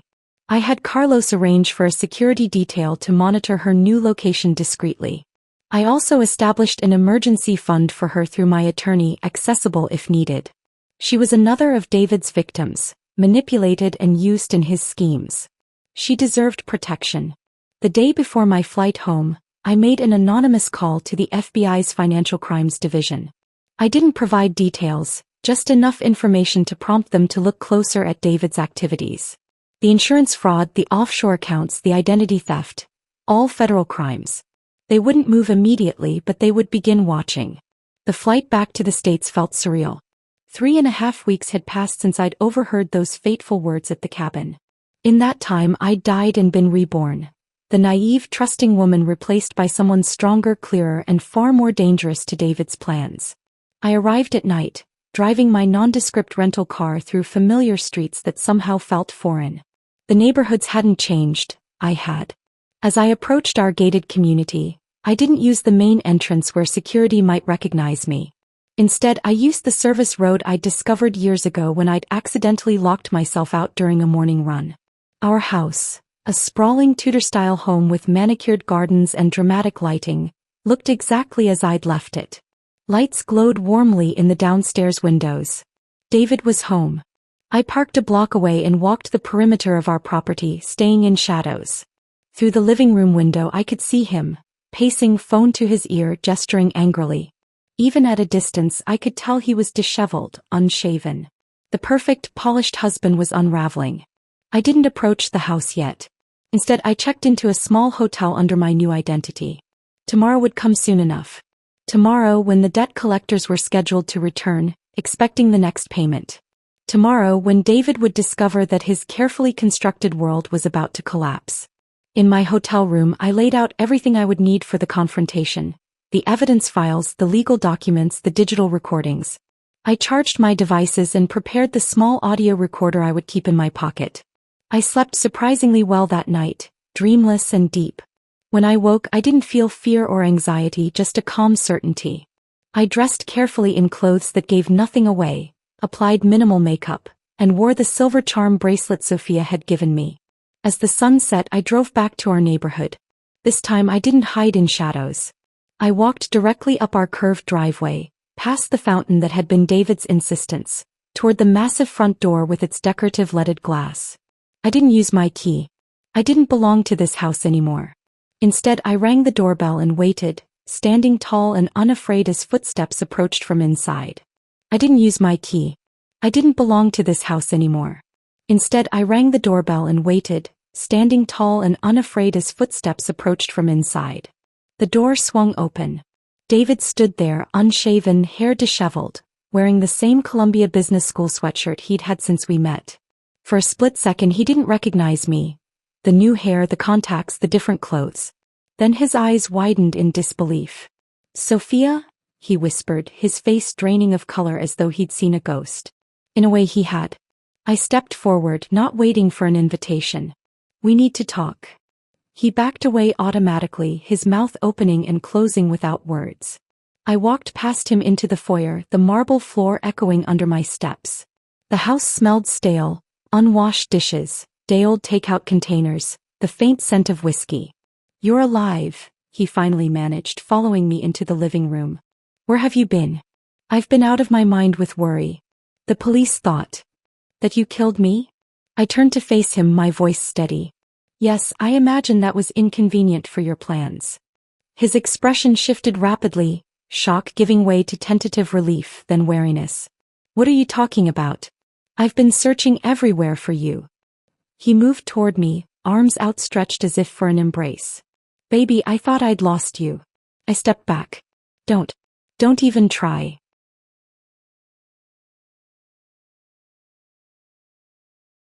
The calculated charm appeared then.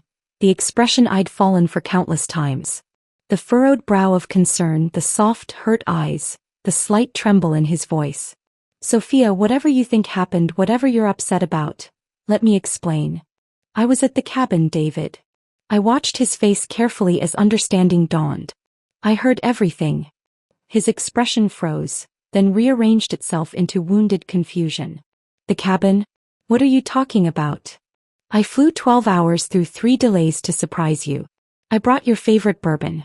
I stood outside the door and heard you discussing how my insurance money would clear your debts."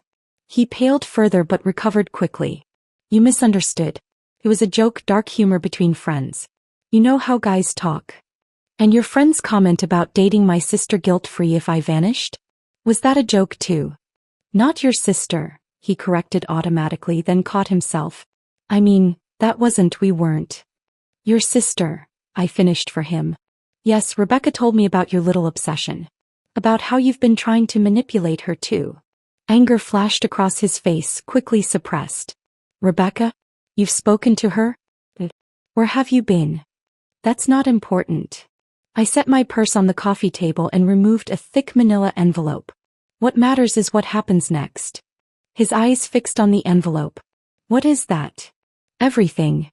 I opened it and began laying documents on the table between us. "The life insurance policy you forged my signature on. Bank statements showing transfers to your offshore account in the Caymans. Credit card statements for purchases I never saw. Records of your gambling debts." With each document his face grew harder, the pretense of confusion falling away. "You've been investigating me?" His voice was low, dangerous. "Just discovering who I was really married to." I laid down the final document, divorce papers, already signed by me. "Your choice now is simple. Sign these and walk away with what you came into this marriage with. Nothing.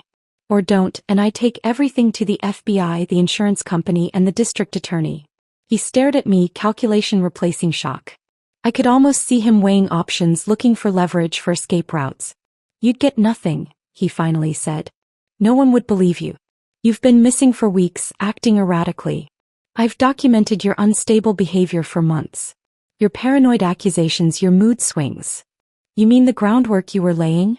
telling people I was unstable, that I confused fantasy with reality.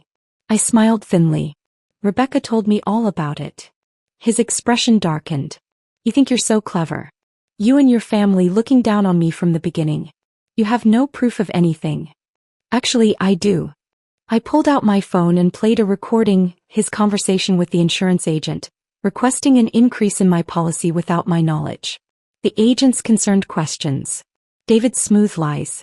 The doorbell rang before he could respond. I checked my watch. Right on time. That would be your sister, I said. Rage contorted his features. You involved her in this.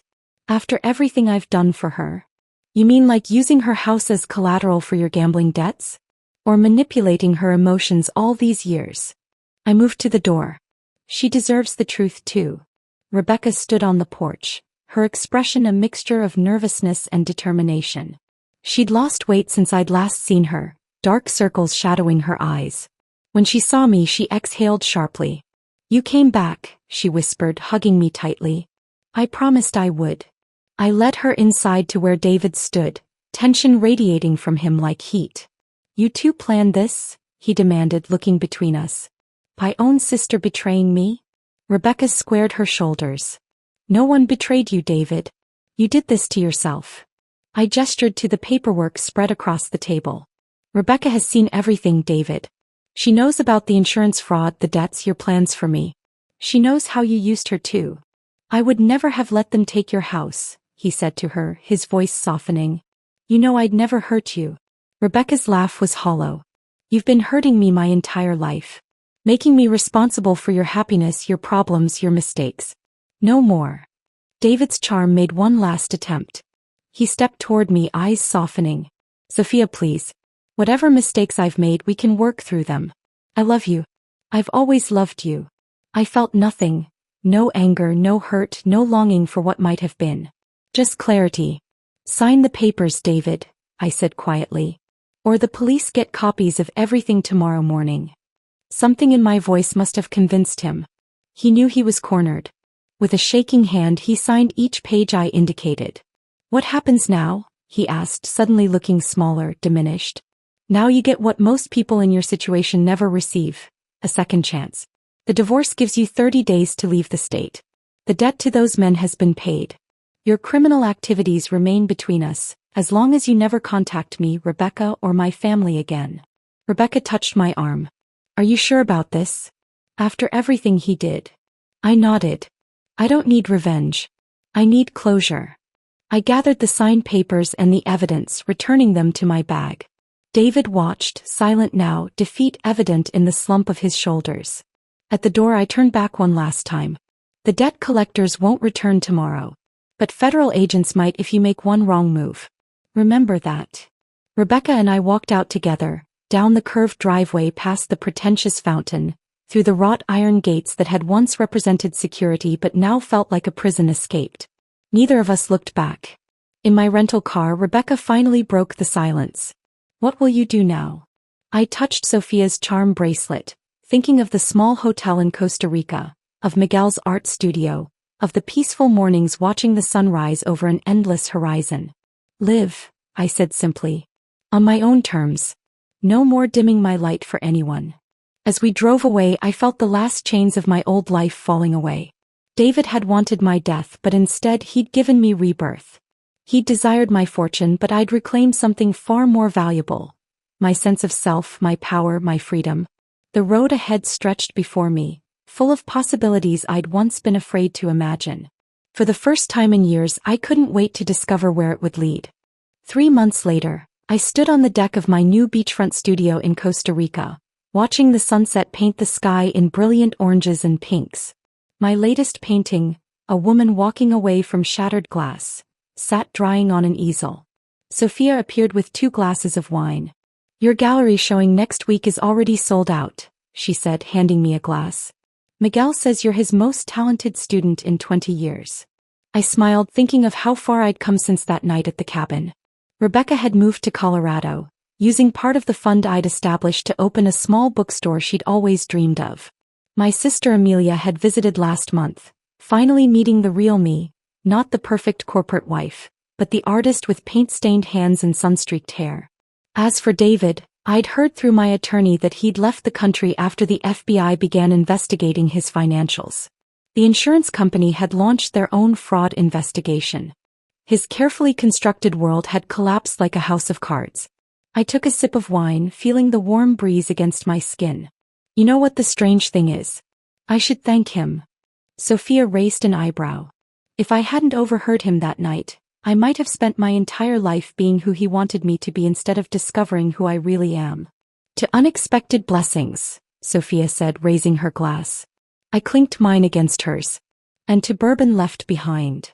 We stood in comfortable silence as the last light faded from the sky, and I felt something I hadn't known in years. The quiet contentment of being exactly where I was supposed to be, exactly who I was meant to be. Sometimes the greatest revenge isn't making someone pay for what they've done. It's refusing to let what they've done define who you become. I stood alone by my mother-in-law's hospital bed as she passed. Other rooms echoed with supportive families, mine stayed silent. No husband, no friends, no calls, not even a fake excuse. As the doctor marked the time, a nurse handed me her final letter. Inside were names, a key, and one chilling instruction. The monitor flatlined at 3:42 p.m. on a Tuesday. Not with a dramatic beep like in the movies, but with a soft, continuous hum that seemed to stretch into infinity. I stood frozen, my hand still wrapped around Holly's cooling fingers, realizing I was now the only living person in the room. My mother-in-law had just taken her final breath, and I was completely alone. Mrs. Walsh? Are you all right? A nurse appeared in the doorway, clipboard pressed against her chest. Her eyes held the practiced sympathy of someone who witnesses death daily but still hasn't become numb to it.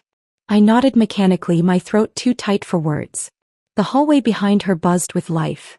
Family members hugging doctors, children clutching balloons for recovering parents, elderly couples holding hands in waiting room chairs. And here I stood, in a bubble of silence that no one had bothered to penetrate. I called them again. I finally managed, my voice embarrassingly small. My husband and his sister. They said they were coming. The nurse's expression softened with understanding. She'd been here the past 3 days while I maintained my vigil. She'd seen me make those calls, leave those messages, send those increasingly desperate texts. She'd witnessed the empty doorway each time I looked up hopefully at the sound of footsteps.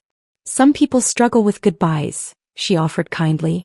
But we both knew this wasn't about struggling.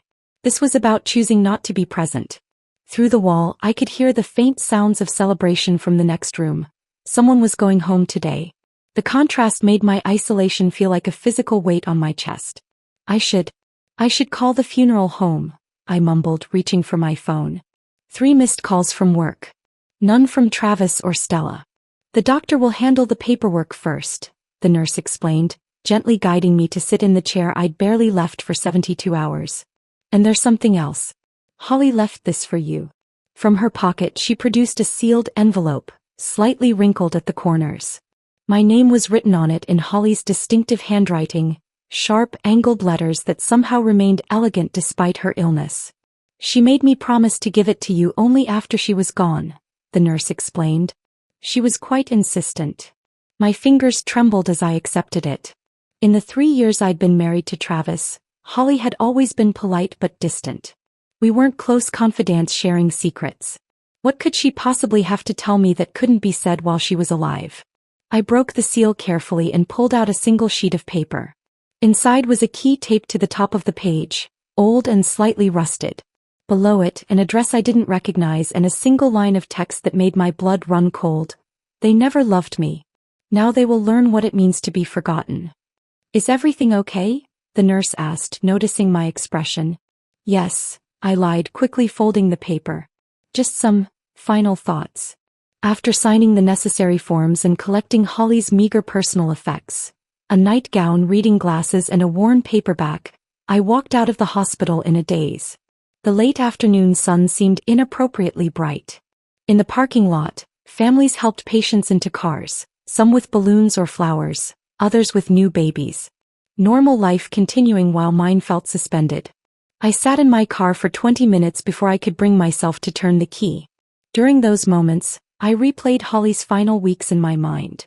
Her increasing withdrawal, the long silences punctuated by cryptic comments I'd attributed to medication. The way she would stare at me sometimes when she thought I wasn't looking, as though trying to memorize my face. Or perhaps, I realized now, as though she was making a decision. The drive home felt surreal. Traffic lights, pedestrians, everyday life continuing while I carried the weight of Holly's death and her mysterious message.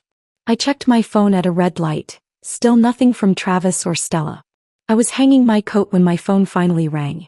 Travis's name lit up the screen, and a complex mixture of relief and anger flooded through me. "Hey babe," he said casually. "You coming home soon? Did you remember to grab groceries? We're out of pretty much everything." The normalcy of his tone made me grip the counter for support. "Holly died today," I said flatly. The line went silent for several seconds. "Oh," he finally said. "When did that happen?" 3:42, I replied, my voice steady despite the tears tracking down my face. "You would have known if you'd answered any of my calls." Another pause. "Look, I had meetings all day. You know how it is." His voice dropped slightly. "Well, she was never easy." I ended the call without responding. The house, our house, suddenly felt unbearably empty. On the kitchen table sat bills, magazines, normal life detritus that now seemed meaningless. And in my hand Holly's note burned like a live coal. That night I barely slept. Travis came home late, crawled into bed without speaking, and was gone before dawn for an early meeting. I lay awake until first light, the key from Holly's envelope digging into my palm as I clutched it. By 7 a.m. I had made my decision. I showered, dressed, and programmed the address from Holly's note into my GPS. It led me 30 miles outside of town, down increasingly narrow country roads until I reached a gravel drive nearly hidden by overgrown bushes. A rusted wrought iron gate hung partially open as though waiting for me. The cottage beyond was small and weathered, its once white paint peeling to reveal gray wood beneath. Wild roses had claimed one entire wall, their thorny branches scraping against warped window panes. It looked abandoned, forgotten by time itself. The key fit perfectly in the tarnished lock. As I pushed open the door, it creaked in protest, revealing a home frozen in time. Dust motes danced in the beams of sunlight cutting through partially closed curtains. Books lined shelves along one wall. Photo albums were stacked on a coffee table. And on the kitchen table, prominently placed in the center, sat another envelope, to be opened upon my death, by my lawyer. I stepped fully inside, closing the door behind me. The air smelled of old paper and faint lavender. As the dust settled around me, I realized I was standing in Holly's true home, not the sterile assisted living facility where Travis had insisted she stay. This was where her heart had remained. And somehow, for reasons I couldn't yet understand, she had chosen to share this secret place with me, and me alone. I sat at the kitchen table in Holly's hidden cottage for nearly an hour, staring at the envelope marked for her lawyer. The dust-covered surfaces around me told a story of abandonment. Not carelessness but deliberate preservation. This place had been waiting just like the envelope in my hands. The name on the second envelope read, Margaret Keller, attorney at law, with an address in downtown. I found the number online and called immediately, my heart pounding with each ring. Keller Legal Services, answered a crisp, professional voice. "My name is Courtney Walsh," I began, my voice surprisingly steady. "My mother-in-law, Holly Walsh, passed away yesterday. She left me an envelope addressed to you." A pause stretched over the line. "Ms. Walsh, I've been expecting your call. I'm deeply sorry for your loss." The formality in her tone shifted to something more genuine. "Holly was a remarkable woman. Could you come to my office tomorrow morning? There are matters we need to discuss." "Of course," I agreed. "Should I bring the envelope?" "Please do." "And Ms. Walsh?" Holly was very specific about her wishes. She requested that all named beneficiaries be present for the reading of her will. That would include Travis and Stella Walsh. My stomach tightened. "They'll need to be there? In person?" "I'm afraid so." Holly was quite insistent on this point. That evening I returned home to find Travis sprawled on the couch watching basketball highlights. He barely glanced up as I entered. "Where have you been all day?" he asked, eyes still fixed on the screen. I stood in the doorway studying his profile, the same strong jaw as Holly's but none of her character. "I've been handling your mother's affairs since no one else bothered to show up when she died." that got his attention. He muted the TV. "Don't start with the guilt trip, Courtney. Mom and I had our issues. You know that." "Her lawyer called," I continued, ignoring his defensiveness. "We need to be at her office tomorrow morning for the reading of the will. You, me, and Stella." He snorted. "What will?" "Mom had nothing but medical bills. Nevertheless, her lawyer insists we all attend." Mrs. Keller said Holly was very specific about this. Travis rolled his eyes but shrugged. "Fine. I'll call Stella." The next morning, Travis drove us downtown in irritated silence. We met Stella outside the modest brick building that housed Keller Legal Services. She was smoking, her angular face pinched with annoyance. "This is ridiculous," she muttered, stabbing out her cigarette. "I had to take unpaid time off for this." We entered the building together. A family only in the most technical sense. Mrs. Keller's office was small but immaculate. Walnut furniture, law books, and a single orchid on the windowsill. The lawyer herself matched her surroundings. Silver-haired, impeccably dressed, with shrewd eyes that seemed to evaluate us instantly. Two older women were already seated in the visitor chairs. Diane and Eleanor, friends from Holly's church whom I'd met at holiday gatherings years ago. They nodded politely but seemed as confused about their presence as we were. "Thank you all for coming," Mrs. Keller began once we were seated. "As Holly's legal representative for the past 15 years, I've been entrusted with executing her final wishes." Travis checked his watch pointedly. Stella tapped her foot, arms crossed defensively across her chest. "Let's proceed," Mrs. Keller continued, slipping on reading glasses and opening a leather portfolio. "This is the last will and testament of Holly Elizabeth Walsh, revised and notarized 2 months ago." She began reading the formal language of the document. Travis and Stella exchanged bored glances. Diane and Eleanor sat respectfully attentive. I clutched my purse, inside which rested both envelopes Holly had left for me. "Moving to the distribution of assets," Mrs. Keller continued. "To my son Travis Walsh." Travis straightened slightly. "I leave my forgiveness, though you have not earned it." The room went silent. Stella's foot stopped tapping. "To my daughter Stella Walsh I leave my wedding band which you once admired. May it remind you that promises should be kept." Stella's face flushed crimson. "To my friends Diane Mercer and Eleanor Thompson, I leave my gratitude for the kindness you showed in my final year, and a sum of $5,000 each." The two women exchanged surprised glances. "And to my daughter-in-law, Courtney Walsh, I leave the entirety of my remaining estate, including my primary residence at 47 Willow Lane, all bank accounts, investment portfolios, insurance policies, and personal possessions." The silence cracked. "What?" Stella's voice sliced through the room. "That's absurd." Travis leapt to his feet. "There must be some mistake. Courtney barely knew my mother." Mrs. Keller remained utterly composed. "There is no mistake. Holly was of sound mind when she made these changes." "Changes?" Travis demanded. "What changes?" "When your mother revised her will on March 15th of this year, shortly after receiving her terminal diagnosis." Travis turned to me, his face contorted with suspicion. "You knew about this, didn't you? What did you do, manipulate her while she was drugged up? Take advantage of her confusion?" "I had no idea," I whispered, genuinely shocked. Then a memory surfaced. "She asked me to drive her to an appointment downtown in March. She said it was for her medication plan. I waited in the car. I never knew." "How convenient," Stella spat. "The devoted daughter-in-law act worked perfectly, didn't it? Well, we'll contest this. Mom wasn't in her right mind." Mrs. Keller cleared her throat. "I anticipated this reaction. Holly did as well." She slid a document across the table. "This is a psychiatric evaluation performed 1 week before Holly changed her will, certifying her mental competency. She also recorded a video statement explaining her decisions, which will be provided to the court if necessary." Travis's face had gone pale. "How much?" he asked hoarsely. "How much did she leave?" Mrs. Keller glanced at me. "The cottage alone is worth approximately $300,000. There are investment accounts totaling just over $270,000, and insurance policies worth $150,000. Holly lived modestly but invested wisely." Diane and Eleanor were staring at me with a mixture of surprise and something else. Respect, perhaps. Or vindication. This is legally binding, Mrs. Keller continued. My office will handle the transfer of all assets.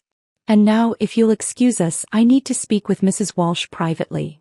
After Travis and Stella stormed out, followed by the two friends, Mrs. Keller handed me a third envelope. Holly asked me to give you this after the reading. She said you would understand. Alone in her office, I opened it with trembling fingers.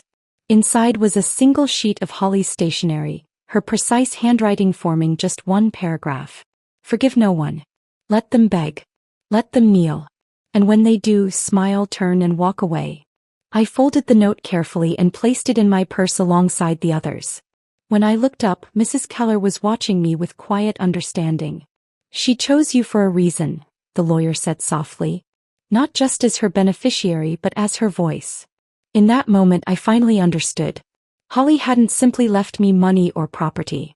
She'd given me something far more valuable, the power she'd never had in life. And with it, a mission that would test every part of me. Outside, Travis was waiting by the car, his expression a storm of confusion and rage. Stella had disappeared. As I approached, I felt something shift inside me, a new strength flowing through my veins. Holly's voice seemed to whisper in my ear, now they will learn what it means to be forgotten. The drive home from Mrs. Keller's office was excruciating.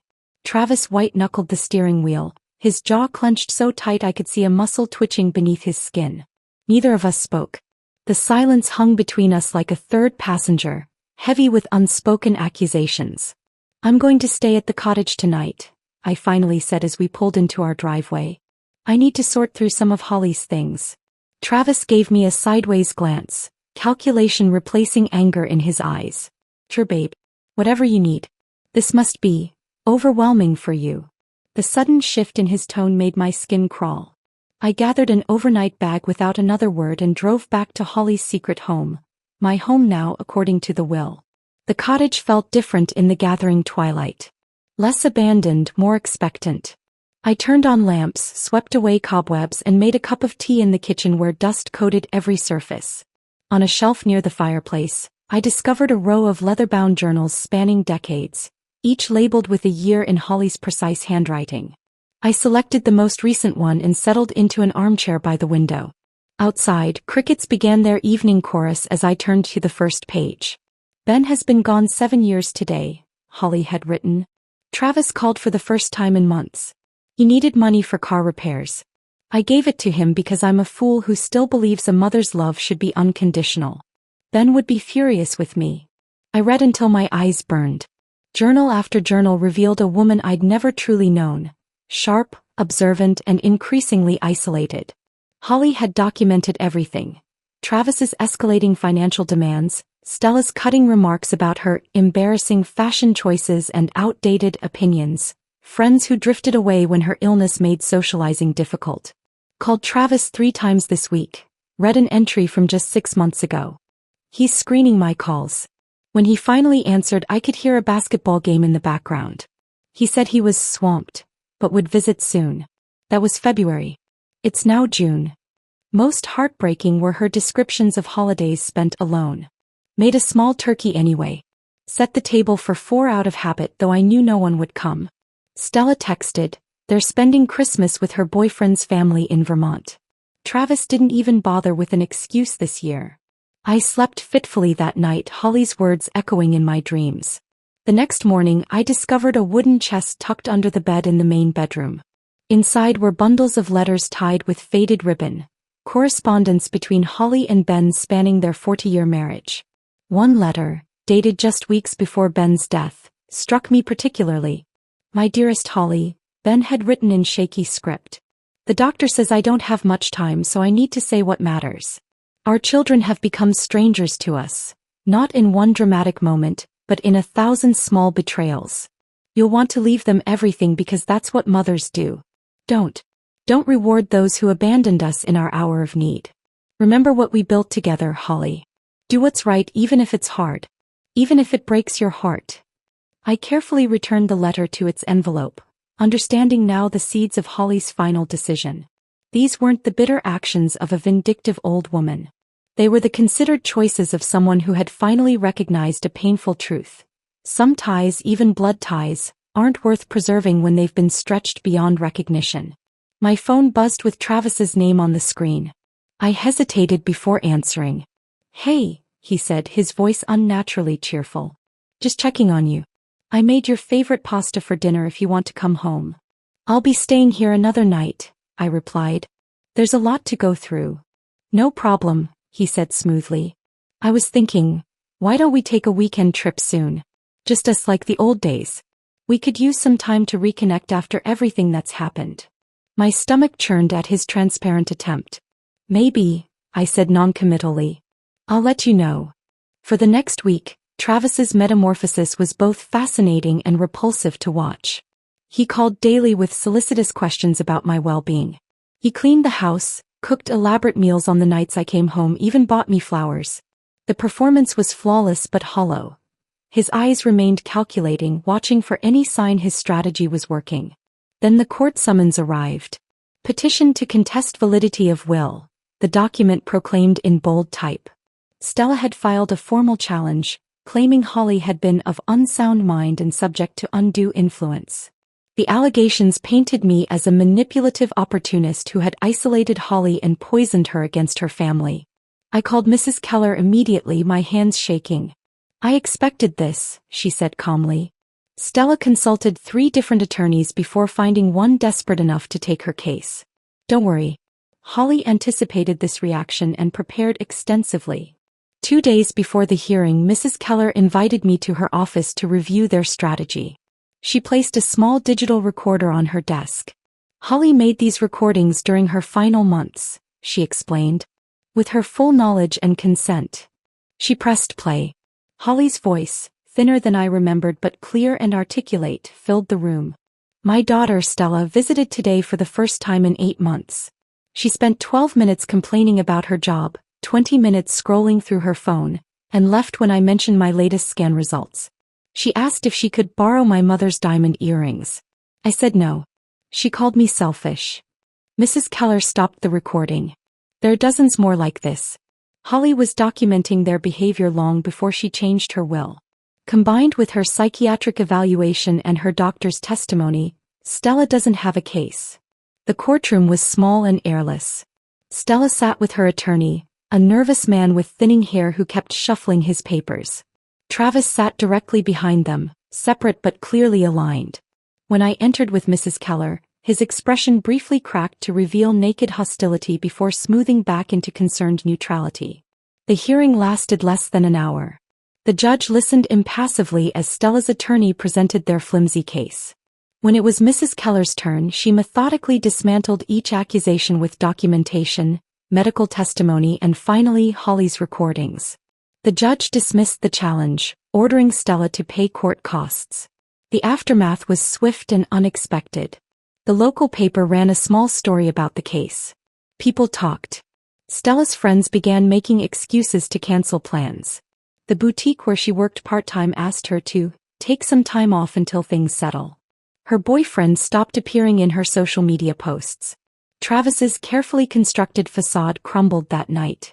When I returned home to pack more of my belongings, he was waiting, a half-empty whiskey glass in his hand. "Happy now," he snarled, all pretense gone. "You've turned my own mother against me from beyond the grave." "Holly did that all by herself," I replied quietly. "She just needed someone to witness it." "You think you're so smart," he hissed, stepping closer. "Played the perfect daughter-in-law while plotting to steal everything." In that moment, I saw Travis clearly. Not as my husband or even as Holly's son, but as the selfish, entitled man both women had eventually recognized. The revelation wasn't dramatic. It was simply the final piece clicking into place. "I'll be moving to the cottage permanently," I said, stepping around him. "You can keep this house for now. We'll discuss divorce terms through our attorneys." "Divorce?" His face contorted with genuine shock. "You can't be serious. After everything I've done for you." The question hung in the air between us, so absurd I almost laughed. Instead, I walked upstairs to pack Holly's words from her letter echoing in my mind. "Forgive no one. Let them beg. Let them kneel." The cottage became my sanctuary during the divorce proceedings. I spent my days sorting through Holly's belongings, discovering new facets of her life with each box and drawer I explored. At night, I slept in her bedroom, oddly comforted by the faded floral wallpaper and the soft ticking of the grandfather clock in the hallway. 3 weeks after I'd moved out of our house, Travis appeared on the cottage doorstep. The confident swagger was gone, replaced by a carefully constructed humility that didn't reach his eyes. He stood with his hands in his pockets, shoulders slightly hunched. "Can we talk?" he asked, trying to peer around me into the cottage. I stepped outside rather than inviting him in, closing the door firmly behind me. Holly's space wasn't for him to invade. "The bank called," he said after an awkward silence. "They're questioning some of the business loans. Without Mom's co-signing power." He trailed off, eyes fixed on a point just past my shoulder. "And?" I prompted, refusing to make this easier for him. "I'm in a tight spot, Court. Just until things stabilize. 5,000 would cover this month's mortgage and the car payment." I studied his face, the face I'd woken up beside for 3 years, thinking I knew the person behind it. "Your mother left everything to me," I replied evenly. "You left her with nothing. I'm just following her wishes." His carefully constructed facade cracked. "She's dead. What does it matter to her now? This isn't about Mom anymore. This is about you being vindictive." "No, Travis. This is about consequences. Holly saw you clearly in the end, and now so do I." As he stormed back to his car, I felt no satisfaction, only a quiet certainty that I was honoring Holly's final request. Stella came next, not in person but through a frantic voicemail left at 2 a.m. "My landlord's threatening eviction," she slurred, clearly intoxicated. "I lost my job because of that stupid court case. This is all your fault. The least you could do is help me out." I deleted the message without responding. The cottage itself seemed to have opinions about my choices. Each time I refused their entreaties, the ancient floorboards would creak in what felt like approval. As spring progressed into summer, I began transforming the space, guided by entries from Holly's journals. "Always wanted this place to be filled with conversation and laughter," she'd written once. "Ben and I dreamed of hosting gatherings for our friends, for the community. Then life got in the way and somehow it never happened. I hired local contractors to repair the sagging porch and update the plumbing. I painted walls in warm, welcoming colors and replaced the threadbare carpets with polished hardwood. The final touch was a hand-carved wooden sign above the front door, Holly's Haven. Mrs. Keller helped me establish a non-profit foundation with a portion of Holly's investments. We opened the doors on what would have been Holly's 73rd birthday, offering the community a place for grief support groups, elder companionship programs and weekly community dinners. Holly would have loved this, Diane said, her eyes damp as she toured the renovated space. She'd become a regular visitor during the renovation process, sharing stories about Holly that painted a vivid picture of the woman before loneliness and illness had dulled her spirit. She was always the first to organize a meal train when someone was sick, Eleanor added, adjusting a photograph of Holly I'd hung in the entryway. "Remember how she taught those cooking classes at the church? She made everyone feel like family." The irony wasn't lost on me. Holly had created family connections with virtual strangers while her own children had abandoned her. But through the foundation's work, a new narrative emerged. People in town began speaking of Holly differently. No longer the reclusive old woman who died alone, but the generous spirit whose legacy was bringing the community together. 6 months after Holly's death, Travis made his most calculated move. He invited me to lunch at our old favorite restaurant, an intimate Italian place where we'd celebrated anniversaries and birthdays. He arrived early, securing our usual table by the window. When I sat down, he immediately reached for my hands across the table. "I've been doing a lot of thinking," he began, his voice low and earnest. "A lot of soul-searching. I wasn't the husband you deserved. I wasn't the son my mother needed." I slipped my hands from his grasp, watching him carefully. "I want us to start over, Court. Renew our vows, rebuild what we had." He pulled a small velvet box from his pocket and placed it between us. "I found Mom's engagement ring in her things before. Well, before everything happened. She would have wanted you to have it." The lie was so blatant it almost took my breath away. Holly's engagement ring was locked in my jewelry box at the cottage, one of the few personal items she'd kept with her at the assisted living facility, and which had been returned to me with her effects. "That's not her ring, Travis," I said quietly. His composure faltered momentarily before he recovered. "Well, it's similar. The point is, I want to make things right. Meet me at Riverside Park this weekend. We can talk about our future." I agreed, more curious than conflicted about what he might try next. The park was ablaze with autumn colors when I arrived on Saturday. Travis waited by the stone bridge where he'd proposed 3 years earlier, his theatrical sense of symmetry on full display. He'd even brought champagne and 2 flutes. "You came," he said, unable to hide his surprise and relief. "I did." I reached into my bag and pulled out a manila envelope. "I brought something for you as well." His face brightened as he reached for it, doubtless expecting some sign of capitulation. Instead, he found divorce papers already signed by me. "What is this?" he demanded, though the answer was clearly spelled out on the first page. "Exactly what it looks like. You made your choices long ago, Travis. Now I'm making mine." "You can't do this," he sputtered. "After everything I've done to make things right." "You haven't done anything to make things right," I corrected him. "You've done everything to get your hands on Holly's money. There's a difference." He ripped the papers in half, a childish gesture that changed nothing. "My attorney had the originals." "This isn't over," he threatened, storming away. But it was. 2 days later, an email arrived from Stella. Gone was the entitled anger of her earlier communications. In its place was a carefully crafted apology and a heartfelt plea for assistance. "I've hit rock bottom," she wrote. "I know I don't deserve your help, but I'm desperate. Even a small loan would make a difference right now." I considered her words for a long time, remembering Holly's final letter. Then I scanned that letter and attached it to my reply. Nothing more, nothing less. Forgive no one. Let them beg.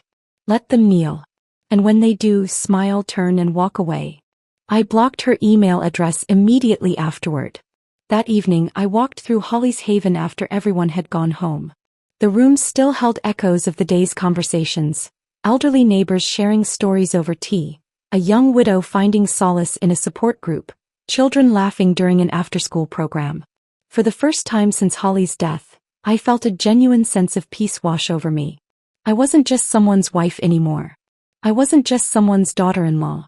I was a woman standing on my own, carrying forward the legacy of another woman who had been wronged, and who had refused to die quietly. I ran my fingers along the spines of Holly's journals, now displayed on a special shelf in the community room. "I understand now," I whispered to the empty room.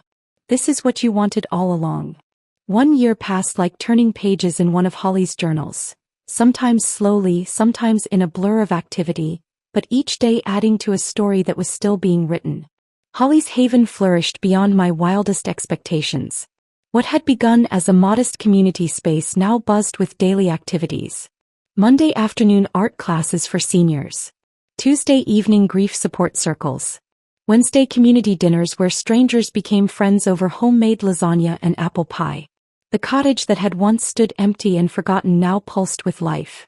On the anniversary of Holly's passing, we unveiled a mural in the entrance hall. The local artist had worked from photographs I'd found in Holly's albums. Images of Holly and Ben in their prime, sitting beneath the sprawling oak tree that still stood majestically behind the cottage. In the painting, they were young and vibrant, Holly's head thrown back in laughter while Ben gazed at her with undisguised adoration. "It captures them perfectly," Eleanor remarked during the unveiling ceremony, dabbing at her eyes. "That's exactly how they were before. Well, before everything changed. The everything she referred to hung unspoken between us. Ben's death, the family's abandonment, Holly's isolation. But the mural represented something different. Not an ending, but a continuation. Holly would have hated all this fuss," Diane said with a watery chuckle, gesturing at the crowd gathered for the unveiling. "But secretly she would have loved it too." I nodded, throat tight with emotion.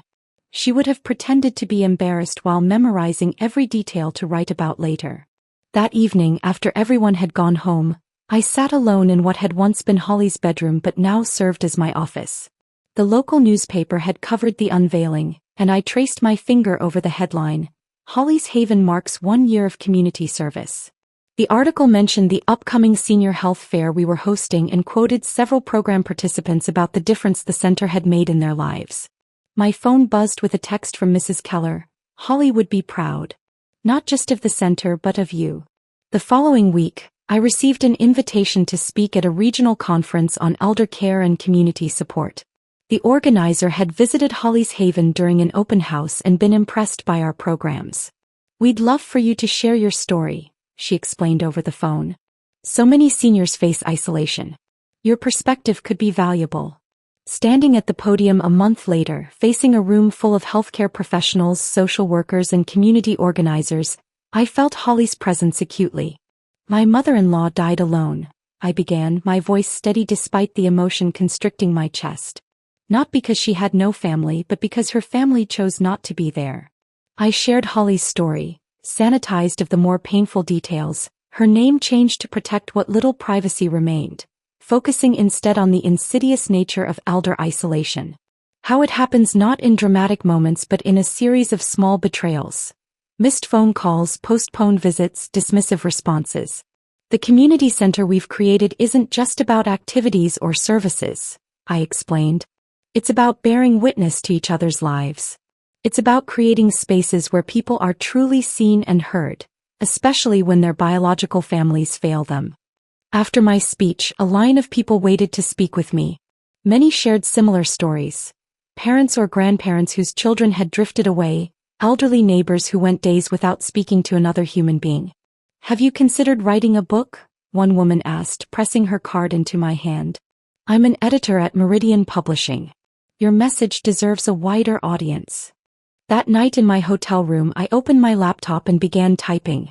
The words flowed easily as though they'd been waiting for permission to emerge. I wrote about Holly, about her journals, about the woman I'd come to know only after her death. I wrote about grief, not just for her passing, but for the relationship we might have had if I'd recognized her loneliness sooner. But as the manuscript progressed over the following months, it transformed. The early chapters, steeped in loss and regret, gave way to something unexpected: hope. I found myself writing about Holly's Haven, about the community that had formed within its walls, about the healing that happens when people come together with purpose. I titled the manuscript, "The Letter That Set Me Free," an homage to Holly's final communication that had changed the course of my life. My editor loved it, calling it a timely examination of family obligation, elder care, and finding strength in unexpected places. News traveled as it always does in small towns. I heard through Eleanor that Travis had moved to Arizona, remarried just 6 months after our divorce was finalized. He'd found work at a car dealership, a step down from the business he'd been forced to sell when the loans came due. His new wife was 24, a former receptionist at his old company. "Apparently they're trying for a baby already," Eleanor reported during one of our weekly tea sessions. I nodded, feeling nothing but a vague sense of pity for a woman who didn't know what she'd signed up for. Stella's trajectory had been different. According to town gossip, she'd taken a night shift at the 24-hour diner on the highway, serving truckers and insomniacs. Diane had seen her there once. Thinner, paler, her customary sharp tongue notably absent. "She looked right through me," Diane said. "Wouldn't even meet my eyes when she brought the coffee." I never responded to these updates, never expressed satisfaction or regret. Holly's final instruction, "Smile, turn and walk away," had become my mantra. Not out of cruelty or vengeance, but from the quiet certainty that some bridges once burned should stay that way. The book was published in spring, coinciding with the 2nd anniversary of Holly's Haven. The launch event, held in the center's community room, drew a surprisingly large crowd. As I signed copies and accepted congratulations, I couldn't help but think of how differently things might have gone if Holly had been surrounded by even a fraction of this support during her final days. Later that evening, after the caterers had packed up and the last guest had departed, I walked out to the massive oak tree behind the cottage. Its branches stretched toward the darkening sky, leaves rustling in the gentle breeze. At its base, I placed a bouquet of wildflowers, the same variety that had grown in Holly's garden when she and Ben first bought this land. "You were never forgotten," I whispered, resting my palm against the rough bark. "And now neither am I." The breeze picked up, sending petals dancing around my feet. In that moment I felt a profound sense of completion. The past, with all its pain and betrayal, remained where it belonged, behind me. The future stretched ahead, built not on the shaky foundation of family obligation, but on the solid ground of truth, respect, and quiet strength. Holly's final gift hadn't been the money or the property. It had been permission to define myself on my own terms. To recognize toxic relationships and walk away from them without guilt. To build something meaningful from the ashes of disappointment. As twilight deepened into night, I made my way back to the cottage, to the home that had become both sanctuary and mission. Tomorrow would bring new visitors to Holly's haven. New stories. New connections. The work would continue, evolving in ways even Holly couldn't have imagined. And somewhere I liked to think she was watching. Not with bitterness or regret, but with the quiet satisfaction of a woman whose final act of defiance had created ripples of change far beyond her own life. That, I decided, was the true meaning of legacy. Not what you leave behind but what grows from the seeds you plant. Holly had planted seeds of truth in the barren soil of betrayal. And against all odds, something beautiful had blossomed. If this jaw-dropping inheritance surprise had you gasping, smash that like button right now. My favorite part was when Courtney handed Travis the divorce papers at the same park where he once proposed. Talk about poetic justice. What was your favorite moment? Drop it in the comments below. Don't miss more powerful stories of standing your ground. Subscribe and hit that notification bell so you never miss an upload.